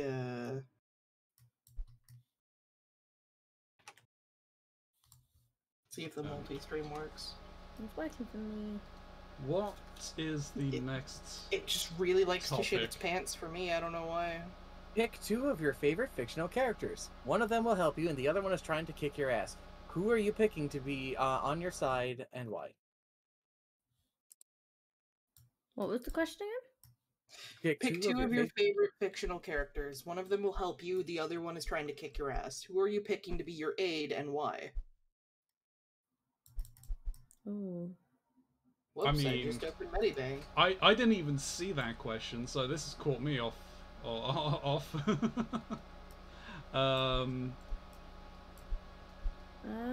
Jesus. It's technically a two-part question. I mean, we can cheat at this. You realize that, right? Yeah, Because some well, of my the favorite. first part of it is pick your two favorite characters. Uh-huh. Thank you for the hydrate covalency. I'm gonna say. And like, well, you can cheat. That's not very sportsmanlike. It's No. true, but I could go out of my way and be like, I'm gonna pick Dante from Devil May Cry and James Sunderland from Silent Hill, and Dante's on my team. Yeah. that would make you a bitch. Hugh's a bitch.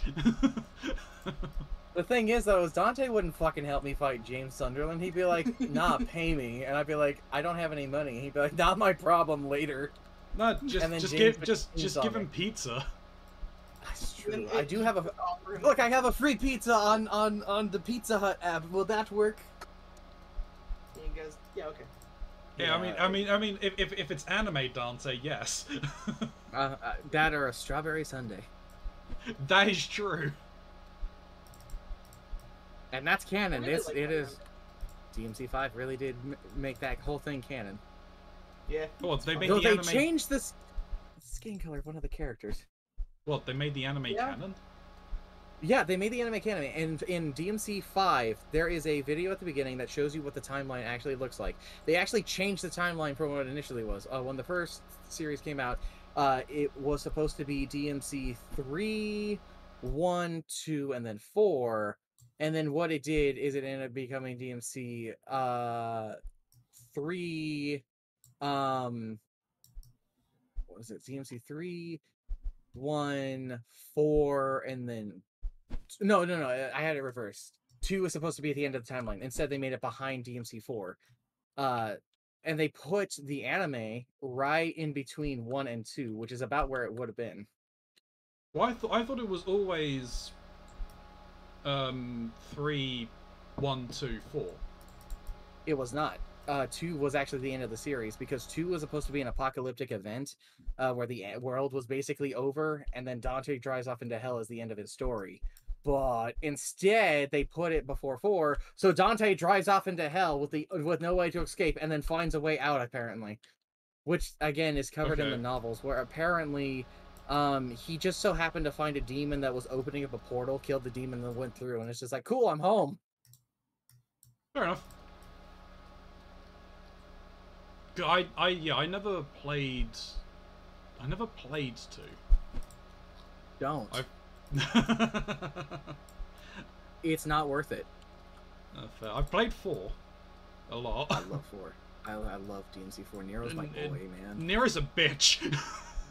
Fuck you, Nero is my boy. Nero is a good boy. Fuck you. You're wrong.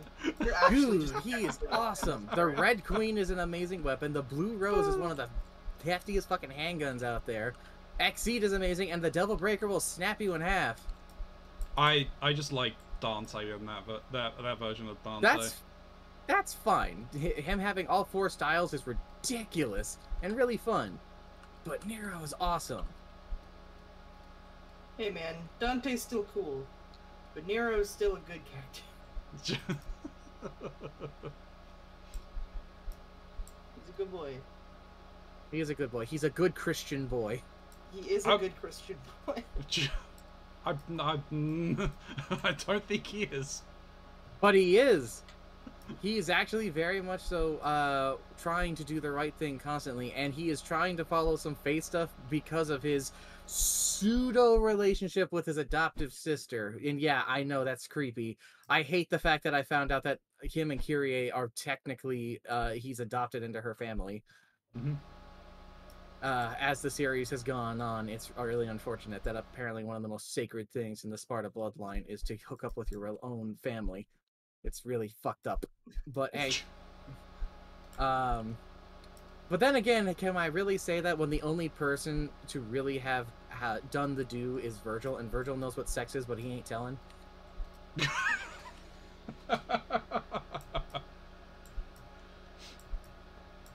Gray wants me to stretch and hydrate. You want me to stretch, and Gray wants me to hydrate. I mean, I don't know. The games are a load of fun. They are Just absolutely a little mindless. It takes so much focus. Okay, so, jeez. To answer the question, because we've been avoiding it. Uh-huh. Answer the question, cowards. I'm getting there. See, it's funny because I posed Right. that question. I have no answer currently. Well, my two favorite. I'm gonna base this off of who like one of them's who I would play in a video game if I had like always had the option of playing them in a video game. I always chose them, and the other one is just a character I really like. So mine would be Princess Peach Enough. and Hermione Granger. Who's on your Alright. team? Yeah, which one's trying to kick your ass? Probably Hermione, to be honest, but Princess Peach ain't gonna do shit. I don't know. Princess Peach is kind of a beast. Yeah, Princess Peach. I mean, physically kicks the shit out of Hermione. Hermione has I magic, agree. but Princess No. Peach is not a pushover. Peach also has magic. Yeah. Peach also I don't has think- dead ass. It's true. Which is- Hacha. It's And a then weapon decide of being itself. fucking around.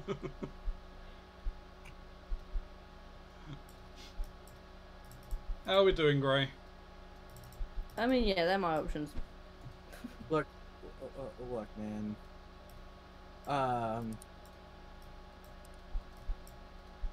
I don't think Hermione Granger is going to be able to Expelliarmus fucking Peach's Hacha.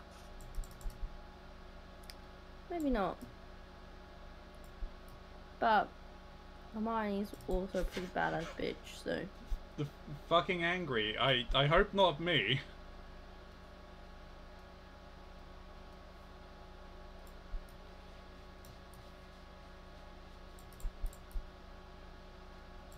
We finally found that piece in the sand that was just like missing forever. Yes, I did find it. Okay, I have figured out my two favorite characters. Peach can fly. Peach can't play. Hermione can transport, like teleport. Why you not scared, you buffoon? I don't Hermione know. also has a bag which is bottomless, and if she opened her bag up and Peach fell into it, then Peach would be trapped. She'd be able to pull out a radish out of nowhere, and you're telling me that a bag of holding... Oh, you know what? Peach also has a bag of holding now I think about it. Oh no, they're gonna cause a fucking rip in space-time. It's They will. bloomers of holding. Yeah, basically, but it is. You can't put one of those in another one. Maybe Peach breaks all the rules. Sorry, it's Um, just a Smash Brothers character and a Mario character, and those are redonkulous. So, I think for me, it would be Jarlax or Bienray and Kuroda Akabane. Alright. I am unfamiliar with Thanks, Gray. Sorry, what was that, Snow? I'm unfamiliar with both of these characters. So Jarlaxle Bienray is the leader of houseless of a band of drow that are houseless male rogues, Oh, Um, okay. and is the third-born son to the head of probably the most famous of the drow cities. So he technically should be dead because he's third-born, but he's not. And Kuroda Akabane is also known as Dr. Jackal from the Get Backers manga. Alright. Which one's trying to kick your ass and which one's gonna be on your side?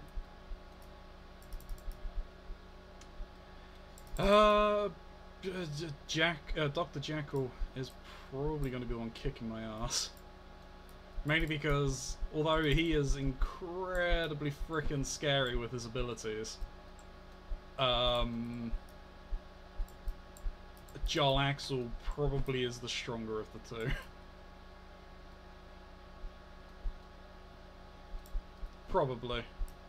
I would have to discuss that with one of my mods because he knows who I'm talking about. Well, both actually, I think 2 of my mods would know what I'm talking about.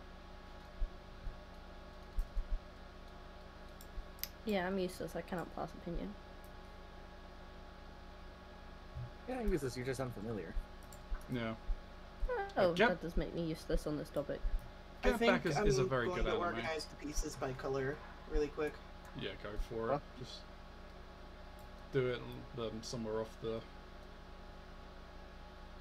Oh no! By color, that there would you'd have to Does pick, it be you have blue? to pick the Or not by color. color. By section. Woo! Whoa! Oh, well, that's a lot bigger than I was expecting it to be. Holy shit. Cool, thanks. Thanks, game. I don't. Oh no! Oh, No, they're oh fine. boy. Okay. I saw a bunch of things on the These ground. And I was like, apparently are no. hopeless. Hobo pieces. They are hopeless pieces. What? Oh, Oh. Uh oh. Uh-oh. oh, you moved all of them. Okay. I was gonna say I Okay. like crashed. I was like, what? Yeah. I was just gonna grab them all and put them just round the outside of the picture. Around the mulberry bush. Yeah, like that.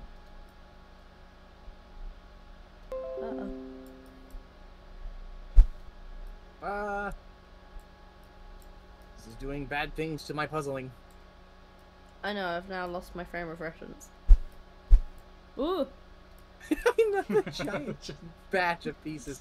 The mighty puzzle piece migrates. It's just the thud, isn't it? It is the thud. Ah! My ears. To be fair. Oh. Oh god. Whoa! That like inverted the colors for a second. I'm just gonna.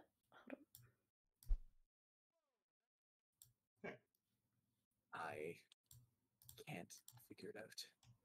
My brain. Who hasn't given an answer? I think it's Me, Snow, Fox. right? I thought Mox's was well, one of them was Dante. No, I didn't. That was That was me. his joke response. Fair enough. It's me responding to the question of being like, so what if I did this? And they'd be like, you're a bitch. Sticks and stones may hurt my bones. Please stop hitting me with them. Bonk, bonk, bonk. Ow. Nothing wrong Yeah, with the I big do have bumping. my answer, though. So, 2 of my favorite characters are Alphonse Elric from Full Metal Alchemist, Mhm. and Weed from the anime Ginga Densetsu Weed. And I realized I don't know if either would be good against the other, because Weed is a dog, and Alphonse is a very good boy, and I don't think he could consciously, like, fight a dog. Be a stalemate. Good conscience. A stalemate will occur, and then what would happen? You all go out for pizza. Oh. Well, because the thing is I feel like I would have Weed on my team. You would have because weed. I would have Weed. Because he would be willing to fight back, whereas I don't Smoke think weed Al every could. day. Yeah, it's really funny that his name is Weed.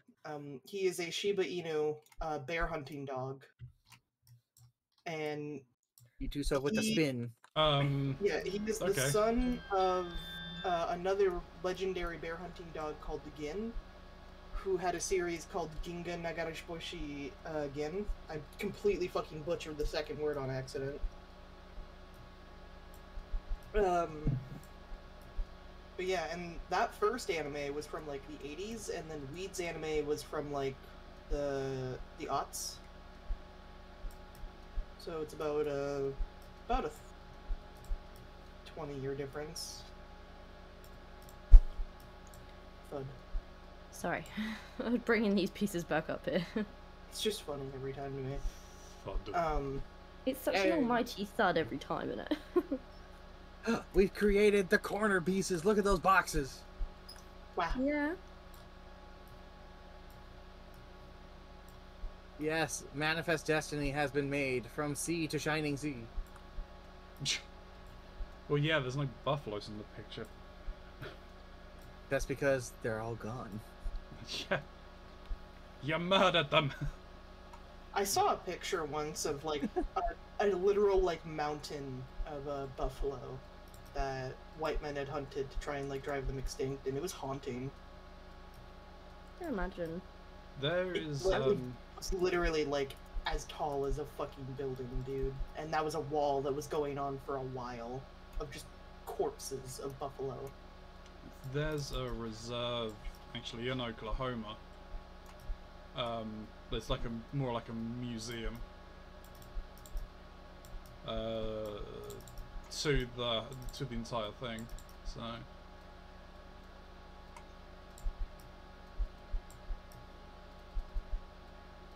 I was on a roll for a second, and now I can't see anything. My brain. Keep on It rolling. happens.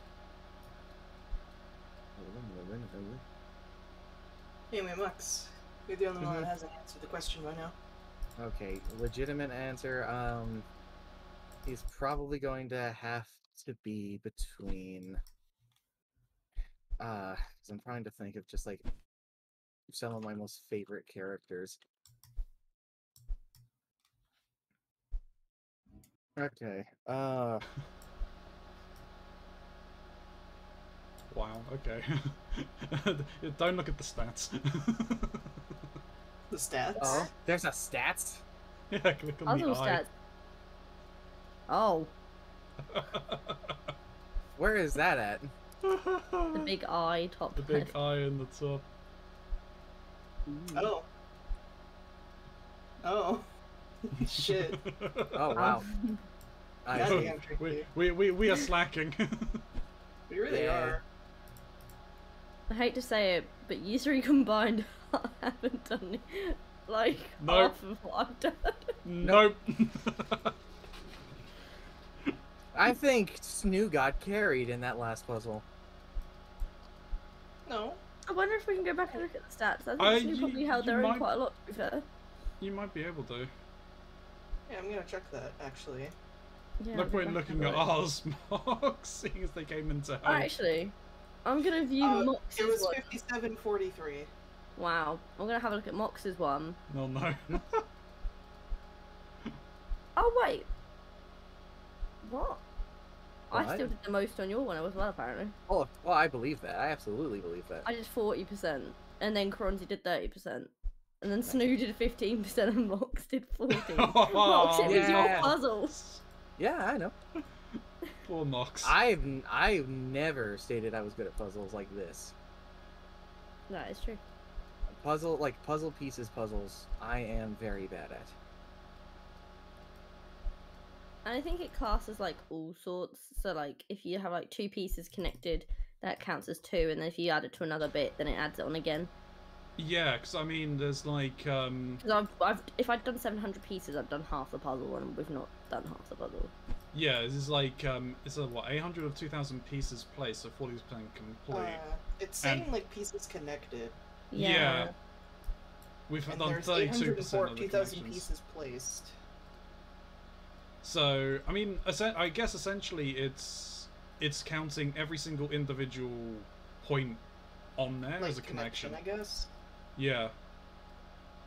Like one piece that's in between two other pieces is going to count as two connections. Yes. Yeah.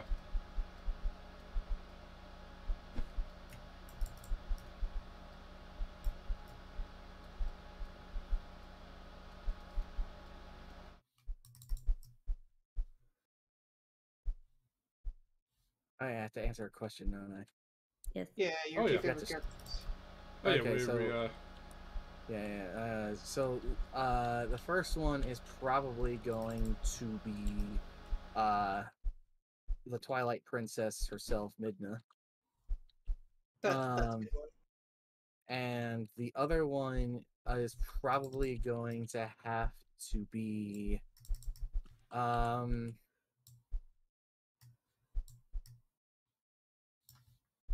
I don't have a whole lot of favorite characters, but it's hard to choose between the ones that are. Probably the protagonist from Persona 3. I don't remember what like his quote unquote name It's is. changed a couple of times. Because it was one thing, and then the movies came out, and then they changed it to another thing, to Yuki something. Which I think is dumb, because I liked what it was in the manga, which was Minato Arisato. That one sounds really cool. That one sounds really fun. Yuki. We'll say he's Minato. Yeah, Yugimoto. Yugimoto. Well, I like You Yugi. say Yuki, I think Sonoda, he's a Formula 1 driver. I like Yugimoto, don't get me wrong. In fact, I was kicking myself earlier because I was like, damn, I could have said the world of Yu-Gi-Oh! Solve all my problems with card games. You don't want to be there. Shadow Games. I do want to be there. Shadow Games, man. I'll win the Shadow Games. I'm pretty good at dueling, and I know how to cheat at cards. Yeah, but you saw what happened to Bandit Keith. Yeah, he won for a good while. Yeah. And then he was got a regional caught. champion, and then he got caught, and then he got his brain taken. But at the same time, you gotta realize, Yugi himself is a cheating motherfucker. Alright? No, he believes in the heart of the cards, damn it. He has the Millennium Puzzle, which his ability is literally to draw the necessary card you need, called Destiny Draw. That is actually canon what the ability is. Mm-hmm. Yeah, it is. Alright? Damn right. So which of you I cannot be forsaken, for I am not the only one. So which of the two characters you've picked are going to kick your ass? It's gonna have to be the P3 protagonist, because I could not bring myself to try and even fight Midna.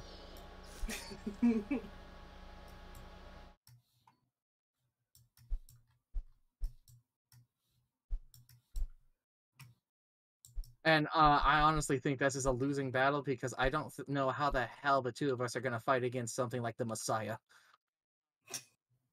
Yeah. Or Thanatos, or Orpheus. Even base Orpheus seems like a bit much to deal with. I'm just gonna bash you over the head with my loot, and if I don't like that, fire! Oh dear. And if that's not good enough, they'll just explode into the literal god of death. For like 5 seconds. He gets a headache. Well, it's gotta hurt, you know. It's very bad. It's bad for his brain hurting. How one could manifest something called a persona, which is based off of one's psyche, and manifest two at the same time. How can you even do that?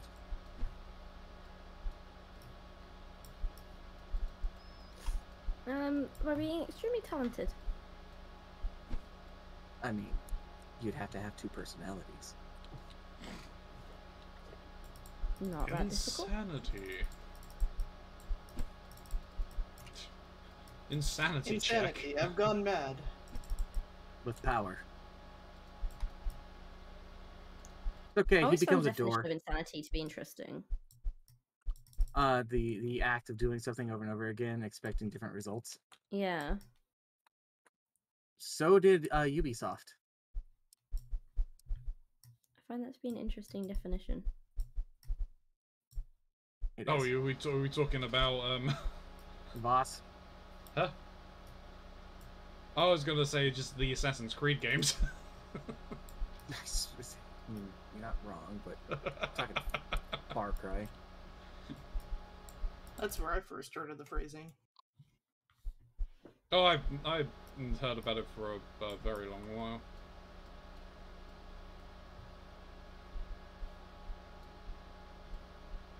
What's the next thing? What is your dream vacation location for you? You know, Mars is looking really good this time of year.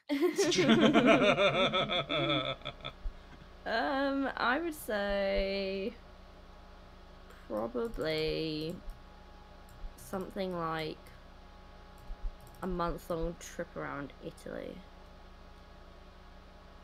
Nice. Seems fun. and just like Um, go one of- all around, go My anywhere, best- everywhere. That's like my dream. My best friend was actually military stationed in Italy, and he loved it. I mean, I've been to Rome, and I loved it. So I'd like to go back and do like everything, The whole spiel. the whole spiel.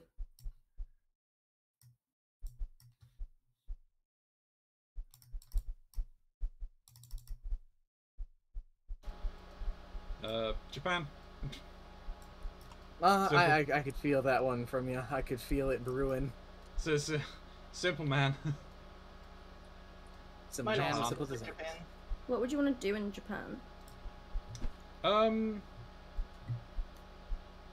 So like I only spent time in Tokyo and the surrounding regions.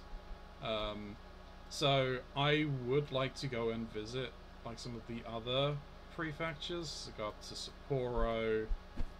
Go down to Hokkaido. Not so. That piece did go there. Kind of just like explore the place, visit some of its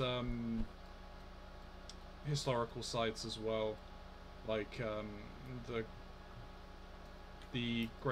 sites of the Great Castle in Kyoto.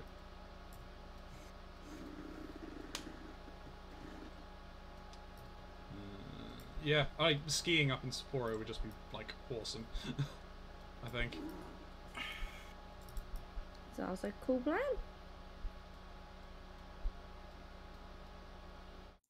So I'd always wanted to travel to like Asia and things when I was younger. But the older I get, the more I realize it's probably more difficult.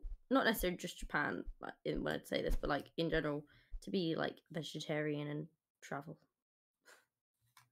No, Japan would be Asia? In some Japan. places, it's quite difficult. Japan would be No. incredibly easy. Yeah, I just said it, not including Japan in it. Yeah. I mean, if you were to go to somewhere like India, it's super easy. Oh, India, super easy. But like when I was younger, I really wanted to go like Thailand and things. I'm pretty sure you still could. I mean, you probably could, but Is it like strict vegetarian or vegan or pescatarian at all, or? I'm fairly strict on it. But it's not. Yeah, I mean, I'm fairly strict on it. Okay. Even though it's not necessarily for the ethical reasons. Okay, so cutting out like fish, yeah, that would probably make it a little bit more difficult. But Yeah, if it's just vegetarian and not like vegan, it probably wouldn't be too bad. yeah. I think it depends probably where you are as well. Like if you're in a less touristy area, probably more difficult than if you're in a touristy place. Yeah. I think the other limitation, obviously, on it would be you really do need to be able to know the language of the place you're going to, because Yeah. most people, although English is like the most spoken, well, one of the more spoken languages in the world, as people do learn it a lot as a second language, it's still not. There's a very good chance that people you're interacting with may not necessarily speak English. No, or not even Or even necessarily. not Like they might say it, but only well. know like odd words and not sentences. Yeah.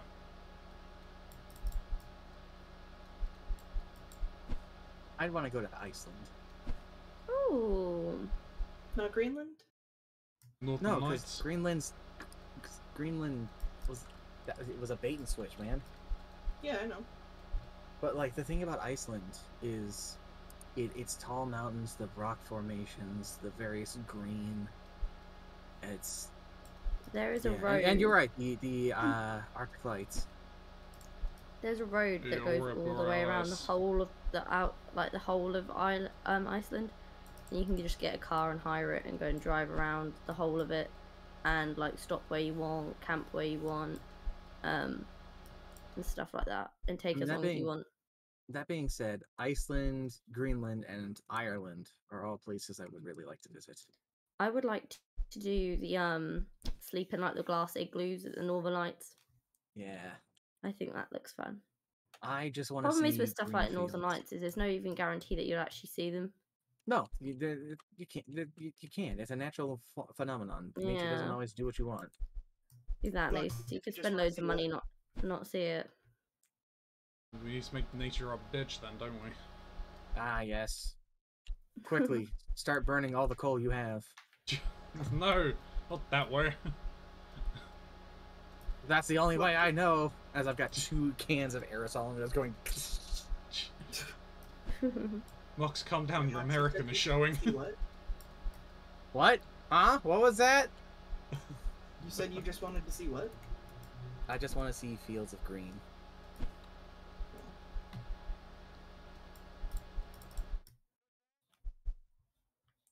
What about you, Snow? I feel like mine is probably Japan. Though I feel like I also would really enjoy a vacation to Alaska. Oh. What would you want to Homeland. do? It depends really on like where I would be going. If I'm being honest, I think I would probably try to go somewhere like Fairbanks or Seward, Mhm.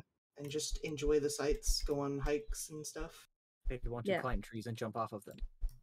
climb trees, jump off of them, take lots and lots and lots of pictures of the wildlife and such. Bring home as many Nice. worms as you can. I'd probably end up bringing home like wolf souvenirs, because when I went to Seward as a kid, that's what I did. Is I had a wolf souvenir that I still have on my desk, and Oh, he's that's my cool. little buddy. Your little friend. Is that the one that goes a woo? Well, they all go a woo, but it's the last one that goes a woo. Yes. He's a little glass boy. I suppose ceramic, technically, not glass. Such a bad joke. My favorite souvenir. I can't wait to bring home a disease. Oh gosh. You simply need to go wherever you're vacationing and immediately drink water. You're so right.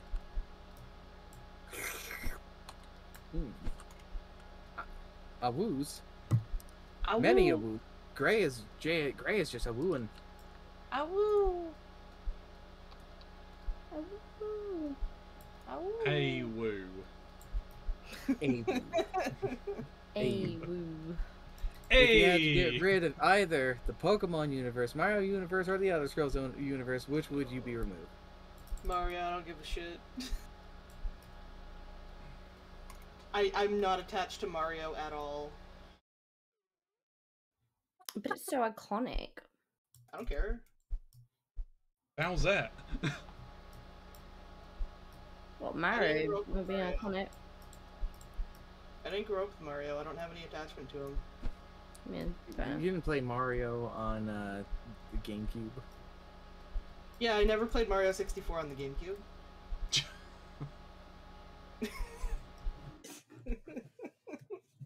You're never living that down, you know. I may as well embrace it. Wait, did you say what about Mario 64 on the No. Oh, no. No. I don't I'm finding remember the what clip. game I was I'm going. playing. We were playing Devil May Cry 1. Let me go find the clip. I wasn't thinking, and I don't remember who asked me, but like the topic of Mario. I 64 asked you how you felt about Mario. and I said I've never played Mario 64 on the GameCube because I was on autopilot. And then I hear fucking Medic in our chat go, this MFer said GameCube.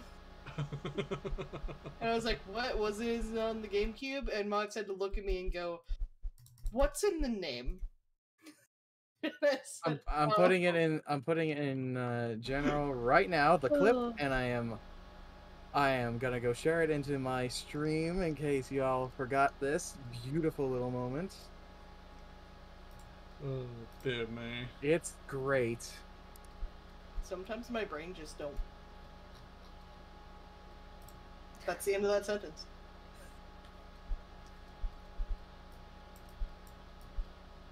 I think that's true for most people, right? I work in customer service. Yeah. Yeah, I really do.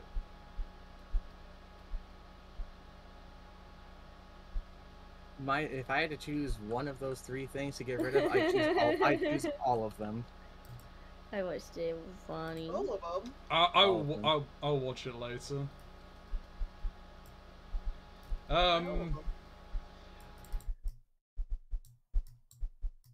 Yeah, why all of them? We'll let you dig your hole first before I answer. Yeah, no worries. I'm choosing to take the hot take on this one. None of the three series honestly mean anything to me. I grew up with Pokemon, yes. I have a favorite Pokemon, yes. I don't care about Pokemon. Oh. Okay, what's the game world that you couldn't get rid of? That I Persona, couldn't get probably. rid of? No, I could get rid of Persona. Fair enough. What earthly attachments do you have, Max? You. Oh. Aww. Wholesome answer. Unexpectedly wholesome. Take what back? I don't... Is it the Pokemon thing? Are people now rioting because I don't care about Pokemon? I mean, you have a right to not care about Pokemon. Yeah, I mean, you're This wrong. is coming from a Pokemon fan. They're yelling at me because I said that I could let Persona die. Listen, they were good. Persona 5 is a complete departure from the whole series, and it betrays itself halfway, not even halfway through the game. Like, maybe a fifth into the game. Yeah. If for the people who were like, Persona 5 was their first Persona game, good game. If you play any other Persona game, wow, what a disappointment. Mm-hmm. And now it's being milked for everything it can possibly be, because that's how they do it. It's how you get somebody like Yu Narukami, who's just a dude. I mean, he's great at everything because that's what he becomes, but he's just a dude, and then he becomes a fucking superhero. Saving the world all the time. Technically in the same span of the same month. They did that minorly to 3. In the fact that they did a manga and they did a re-release of the game, but that was more so of a DLC before DLC could even be a thing, because it was a PS2 game. But 4 is egregious. Oh my god, the amount of stuff that they did. How many spin-offs are there? A lot. There's the dancing game. There's the fighting game. There's the remix version of itself. There's the sequel to the fighting game. There's the DS exploring dungeon crawler game. There's the 2 animes. Because one anime wasn't enough. It wasn't. Well, because they had the anime of the original game, and then there's the anime of Persona 4 Golden. And all that Golden really did was add a few interactions and 1 new character, but they felt the need to make a whole new show that just shits on itself. Chie became nothing but Meat Goblin. Meat, steak, really steak, sad. steak, for steak. Which is really sad, because Chie was an interesting character. Chie was an interesting character. They also ditched Chie's original voice actress. Yeah. Was Chie cartoon characters are their voice actors. Mm-hmm. Was Chie the tomboy? Yeah, Chie is the tomboy in the green jacket who kicks things, who's really into martial arts and things. Yeah, that's what she does. She kicks things. She gets weapons that are just boots. Oh, I don't deny it. I just think it was funny. It is funny, especially since her ultimate attack is she kicks something so hard they fly into the stratosphere. I mean, fair play. But she started off as a tomboy character who was insecure about their tomboyish natures, into becoming, I love meat. Give me that tasty meat. Steak, steak, steak. Got a little wrong, did it, Max? I am not happy with it. It would have been one thing if that was her character from the get-go, but it was literally they removed everything that made her a good character. They really did. especially in okay, the fighting game canon is weird, but it is absolutely canon. And Arena is a very fun game. Very. Like, Trinky, think of it as they took Hermione Granger and made her personality just about reading books, and that's it. That's all you have of her character now. Yes. Ah, see. Flanderization. I get. She used to have this soft-spoken voice where she was a very kind and gentle person by nature, but she could get excited and energetic, and then she just became loud and boisterous, and then steak.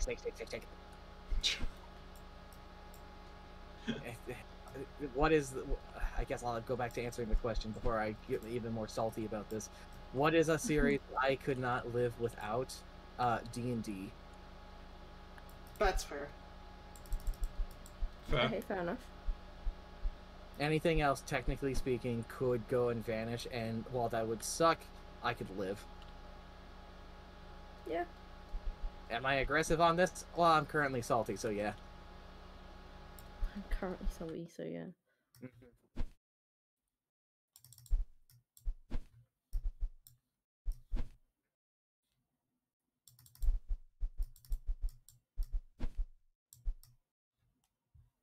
Feels like after organizing the pieces, we've gotten a lot more flow going. Yeah, probably. I mean, so of those three, I mean, it's going to be a shame to let go of the last the Argonian made, but probably Skyrim. Fair. Or the Elder Scrolls. The Elder Scrolls. Okay. Why? Because there's not as much Rule 34 on it. Ah, Fair enough. yes. Just I'm go a man on. of culture. By the amount I can find out of the measurements of all of the characters within the game, as well as these wonderful spin-off stories. Wink, wink, eyebrow wiggle. Really decides my attachment to a particular game. They're not even spin-offs, they're literally just in-universe fucking stories that people really liked. Oh, I'm not talking about that. I'm talking about the other comment of the Rule 34. Oh. I'm not talking about the Lusty Argonian Maid, which is absolutely finest culture, which all should read. It should be required reading in all schools. Oh dear. I can't wait. Trinky, aren't you excited for that change in the curriculum? Oh, I'm riveted. Today, hello first grade class. We're going to be reading the classics. But yeah, no, would join the horny revolution. No more bonking. No more bonking.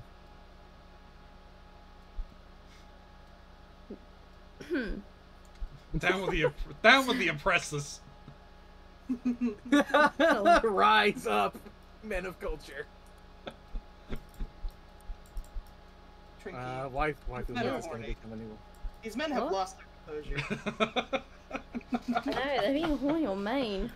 Am I being horny on main, or am I just goading into the bad influence? Goated with the sauce? Goaded with the sauce? There is absolutely nothing wrong with being horny on main. If you're into it, you be into it. If you're into it, you can be into it. I just don't want to see it myself. So I'm not going to follow you. Snoot unplugged. Yes, we know. Yeah, you're right, Gray. That is how you operate. They are What a- always horny on main. Oh, I might have to call it in a couple, guys. It is 3 That's fine. o'clock. We have been All right. streaming for almost 4 hours straight. All right. I really Yeah. want to ask the goblin question before we get out of here. Then. Okay. Okay. You're welcome, Gray. We don't kink shit here. Whoa! The fan has died. The fan Oh. just died. Oh no. It committed the die. They come back up. Okay. Anywho, I'll ask this question, then I'll go pick up the fan. So, the goblin ethic question: is yeah, I'll just go for a quick story. In a D&D game I played a long time ago with a bunch of friends, there was a starter mission of going into a cave full of goblins and clearing them out because they were doing things. As we were clearing out this cave, one of the players was playing a paladin of lawful good nature who has to follow the law, okay? And if a paladin goes against their nature, they can actually lose their powers. It's kind of a big deal. Mm-hmm. You are dedicated to your cause. And goblins in this particular game are evil by nature, okay? So killing them is ethically correct. However, what about the babies? Is a creature that is of evil alignment, even in such a youthful state, is it moral to put them down? Okay, so your question is very similar to if you knew someone was going to commit a crime, isn't it better to imprison them even before they've committed the crime? Yes, it is in that same nature. I just like it for this setup because, well, now you have babies on the line, and babies make people act different. It's also a sense of, like, you are killing these baby goblins. You're not just imprisoning them, you're killing them. I would say it's not correct. And why would you say that? Because although they might be evil by nature, if you never give something of a chance or the opportunity to change, then how is it ever going to change? If you don't let it live, if you don't let them live, now I'm going to be an asshole. They might never change. I'm going to absolutely be an asshole on this just for the sake of discussion. I want that to be clear what all these things I'm about to say. Yeah, the devil's advocate, I do not believe in the things I'm about to necessarily say or pertain, so keep that in mind. These creatures have proven themselves to be evil regardless. By nature and by design, they are there to cause chaos, destruction, and the complete and total collapse of all that we know and love. By the proof of time of showing these creatures act like that, then wouldn't it be shown that these creatures will only become this? They have shown no sense to deviate. Is there any... In this world, does genetic mutation exist?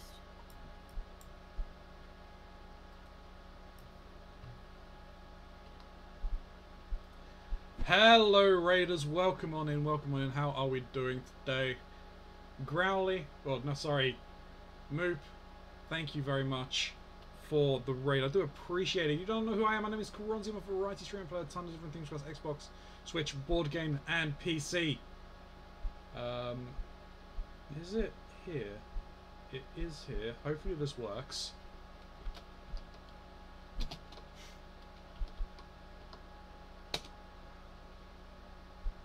You're playing Goat Simulator. Awesome. Anyone in my chat, you're not following Moopus Live, go and give a fantastic person a follow.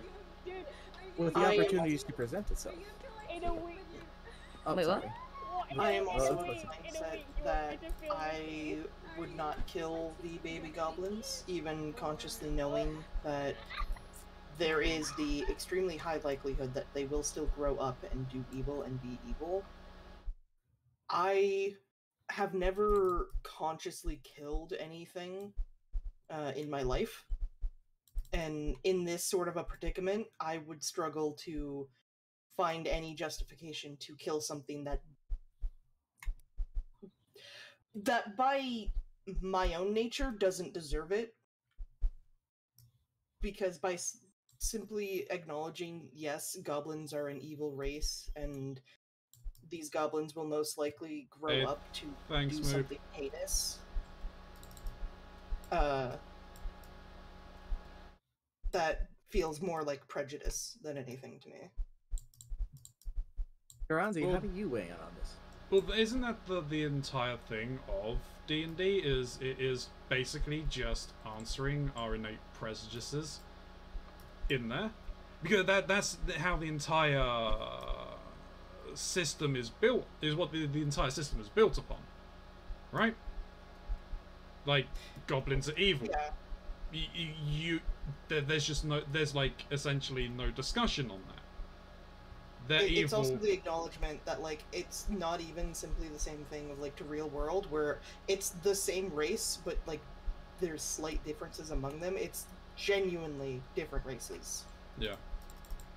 Well, also apologies, I had a raid during all of that. Oh, yeah, no worries. It would also be like saying like, in a real world context, it'd be like saying, oh, is killing all, I know they're not like on the same level of maybe consciousness, but like saying like killing all types of Like black pickles. widow spiders or something like that, like something that's kills people, is harmful, it doesn't really seem to serve any good purpose. I feel like pit bulls are a very good example actually of this exact case. Yeah.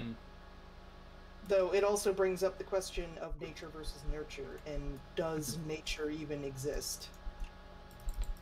To an element, yes, because there is a genetic component. Not nature. Does nurture even exist? Yes, because there is no a genetic component. Well, I'm Is it talking the about in the D&D world. Oh. Well, yeah, but there is always going to be a genetic component in anything. Yeah. I mean... But similarly, is it the be-all or end-all? Probably not. Here's the thing. Are you talking about me as a player, or if I was someone living in that world? I'm asking you as Karanzi. Me as Karanzi? Yes. Mind you, I want to be upfront. I answer however you want. I'll tell you how my stance on it once it's all said and done. I just want to be that dick until then. I mean, it's good to provoke hard thought. Yeah. Yes. Devil's advocate is a very good position.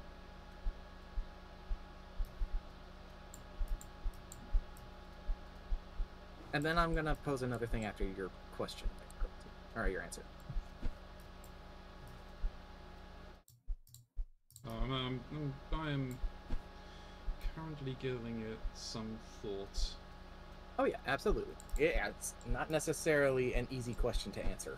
No, it's not like an instantaneous kind of an answer one. Mm-hmm.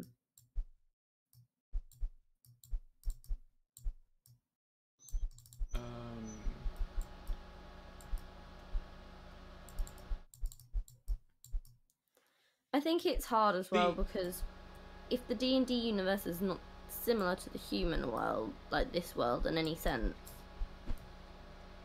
then I'm just anthropomorphizing and translating these characteristics onto them that I have no right to do. But that's if and only if the D&D world is nothing comparable to this world. I'd say that it's not comparable to this world because we don't we like don't have like we there is no ability for us to have literal gods walking among us, right? We don't have the ability to solve problems with magic. Human human parallels could still exist. They're like it's also difficult to scientific parallel in terms of like DNA and evolution. It's also difficult to say that one when certain things like half-breeds exist and the likes of elves and dragonborn and what have you, because the compatibility chart. Yeah, the compatibility chart makes it so that by some nature these human beings have something in common enough to be genetically compatible with a dragon, which is always a fun thing. After all, donkey and dragon discussion has been a very common discussion on the Trinky stream. So that compatibility thing makes it a question of whether or not that even falls into those lines. There's another problem with this that I am now going to oppose on this one. Remember what I said about the paladin. The paladin of lawful nature must follow their creed and the law to its fullest. In the event that they choose not to kill these creatures and these creatures turn out to be evil, by not acting upon the judgments wouldn't that make him liable for their own actions as he did not take the preventative measure? And wouldn't that make Well, him viable to lose his power? What is the law? You must kill any and all goblin that you find. All evil There, creatures.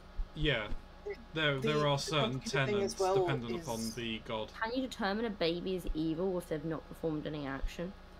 Well, it By is the creature's birth, technically by D&D logic, yes. Yeah, that's the thing, is that they are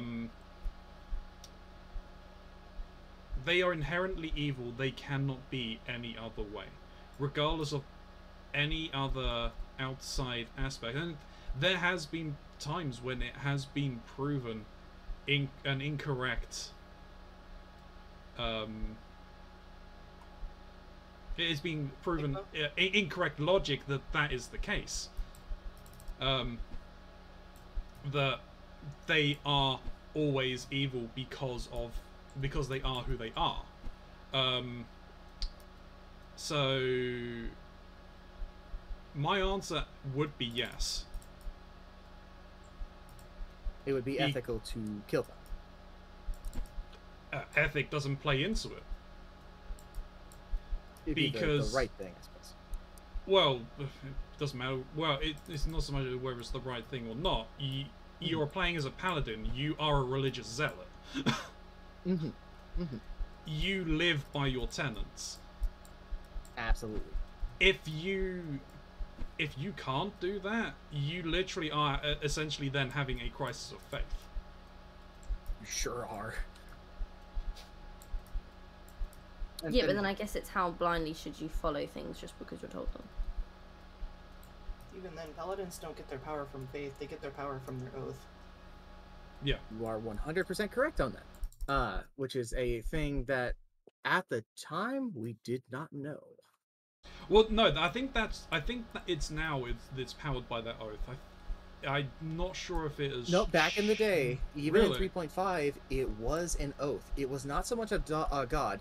You could follow a god within their creed for holy strength and power, but it was always your oath that was always measured upon. Right. So yeah, Which is why when we learned about that. Yeah, so like yeah, you're essentially breaking your oath. If you make an oath, you have to follow through with it. Mm-hmm. And that's one of the things about this particular puzzle, I guess, of conundrum that I really enjoy is all answers suck. All answers suck. Okay? Yeah, Because yeah, they saying do. no and saying yes, it's not great. Okay? I'll tell you There's what. no winning. Yes, I'll tell you my opinion on the matter, and I'll tell you what happened in there. So my opinion on the matter is it's not ethical. I could not feasibly, mind you, I was not the paladin in this situation. I was a bard in this particular game.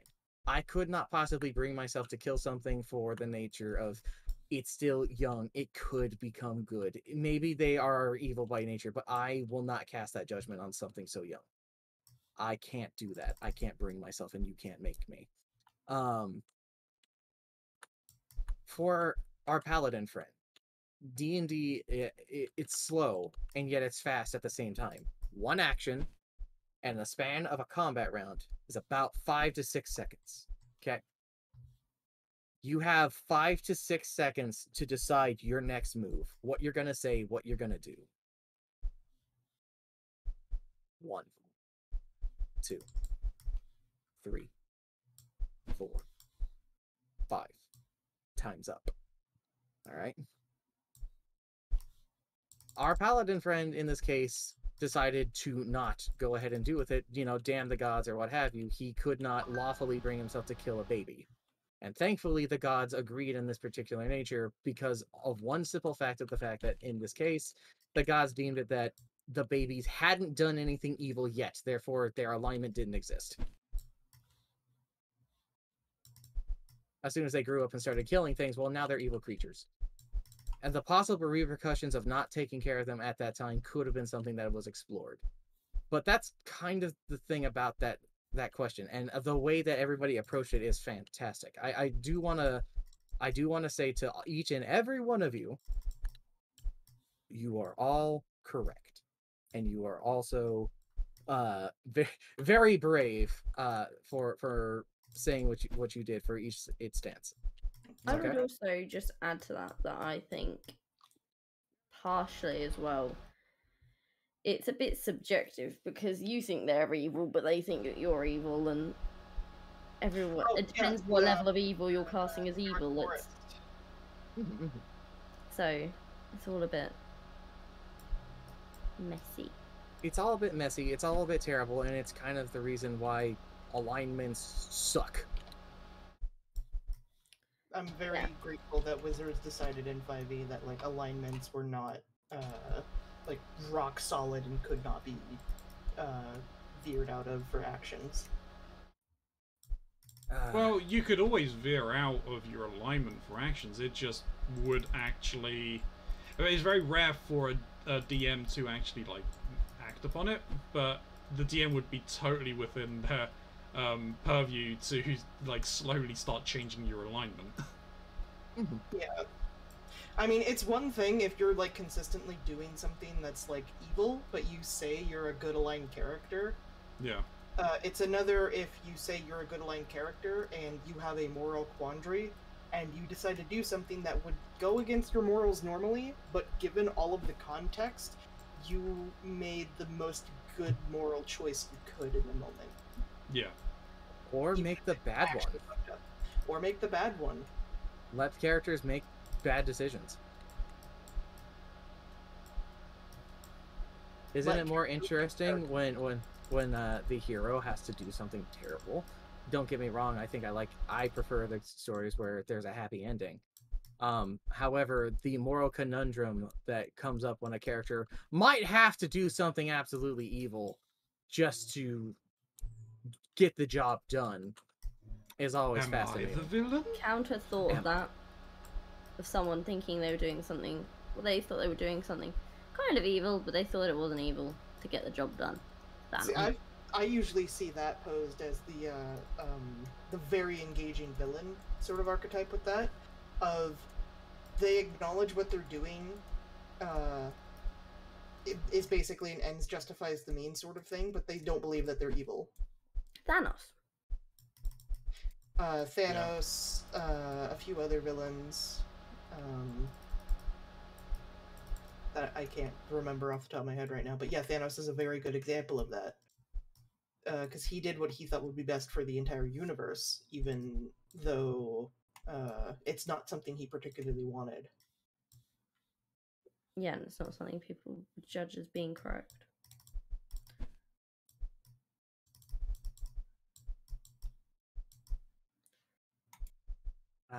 It's just a fascinating little thing. If I made people uncomfortable with this subject, I do apologize. It's just the nature of moral quandaries. No, I liked it. Not. I mean, I've known of the Goblin Phased. Collection for a long time, so I'm not phased by it. Not phased in the slightest. Nope.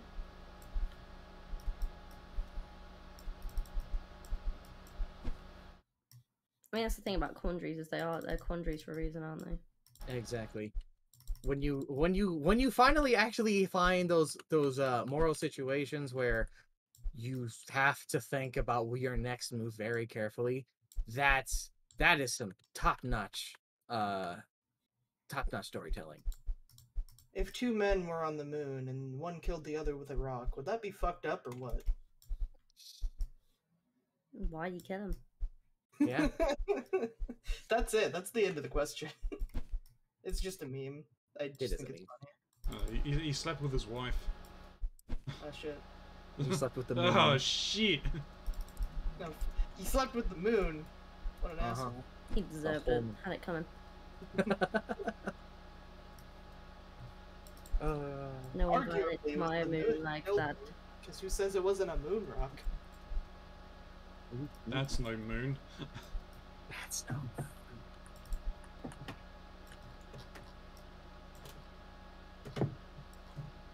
Anyway, been over 4 hours. Yeah, we probably call it here. Yeah. Since Trinky definitely probably needs to go to. Yeah. Oh, I mean, I do as well. Oh, and Karanzi. What do you mean? Kranzi exists outside of We are time. 49% done. I We wish are- it existed. Should we do 16 pieces to make it 2000? So we're exactly halfway, and then 16 more pieces. Okay. If you want. just We'll so it give it- feels like we're exactly halfway, because otherwise it'll bug me. Maybe give it another like 5 minutes then. How's that sound? Yeah.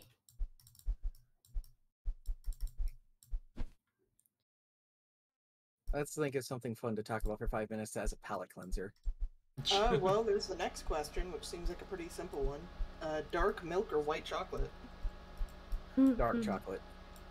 Dark chocolate. Dark chocolate.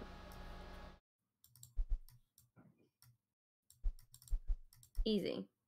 Kranzi? The other one's Good too answer. sweet. Dark chocolate. Yeah. Because white chocolate isn't chocolate. True. I'm glad we're all in agreement with this. White chocolate sucks. What? Yeah. No, white chocolate is nice. White chocolate. White chocolate is nice. I like it in coffee. That is it. White As chocolate an is actual nice, Chocolate, no. but it's not chocolate. White chocolate is I don't like like it. mildly tolerable. I don't like white chocolate at all. It's gross. I enjoy it. That isn't in coffee. I don't like white chocolate. I'm not a huge white chocolate lover, so I will stand with you on this. I enjoy the nice white chocolate, and I think that it has its time and its place. Its time and place is in a coffee, and that's it. That's all it gets. That's all it gets Yeah. from me. There's some nice white chocolate cookies and some nice white chocolate candy bars. No. I won't eat it. Yeah. I will It's delicious. actively avoid it. Oh, it's a real That's fun. shame. We have all of these white chocolate things we're about to go and buy at the store, Snoo. Wow. Well, those are just for you, huh? What are you talking about? This is all we're going to be eating for the next week. White chocolate. Hey man, I've gone a week without eating anything at all. I'll do it again. I will not let you do that. You will not be allowed. Mm. Oh dear. How dare you? We've caused a domestic. We have Well, for Yeah, context, on that Chocolate. one, I once spent an entire summer in Arizona, and it was for a babysitting job for my sister. And she first of all didn't pay me, so I had no money, and she also was just being a real dog shit mom.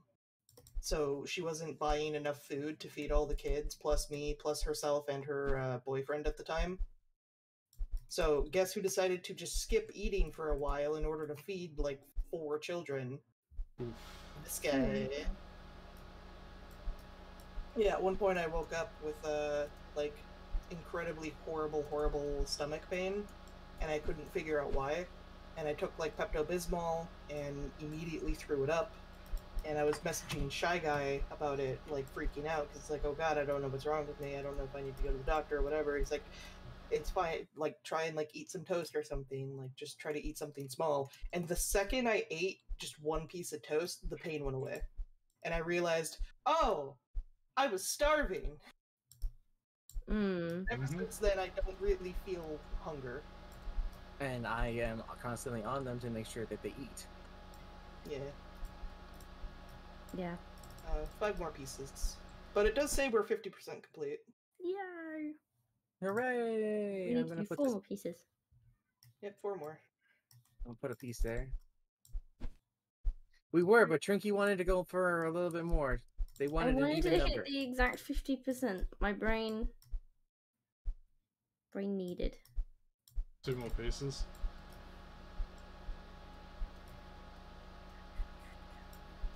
One more piece. Yep, 1 more. Did it. Throwing We pieces. did it. Yay! Hey! Yay! We're a fat. That Uh-oh. is.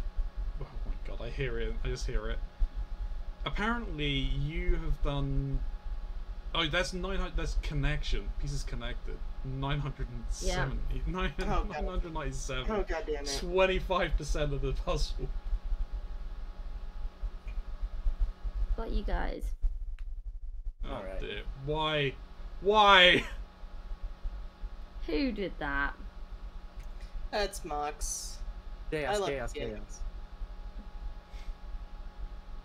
It's fine. Wouldn't it be cool if one of them set while they were doing that? I bet I put one confident that we'll policeman. probably finish it on the next stream. Yeah, we probably will. Yeah. Because there's Probably. loads more to build off now, isn't there? Yeah. Yeah, we have a bunch of branches to connect to. Yeah. I think next time we shouldn't do 2000 though. I think Nah, 2000's a bit much as it turns Well, out. I don't Yeah. think 2000 is too much. I think it's just blue. Could Yeah. be the puzzle choice we made. Get something that has more variety in More color. variety in. All right, let's. Not so your much color crossover saturations. Is there anybody who's available for us to raid? All right, YouTube. We will catch you again soon. We'll be back tomorrow for some Fey Tactics. But until then, hit that thumbs up, leave a comment, jump on over while we are live, because that will always be fun to have you here. We'll see you again soon, YouTube. Bye-bye.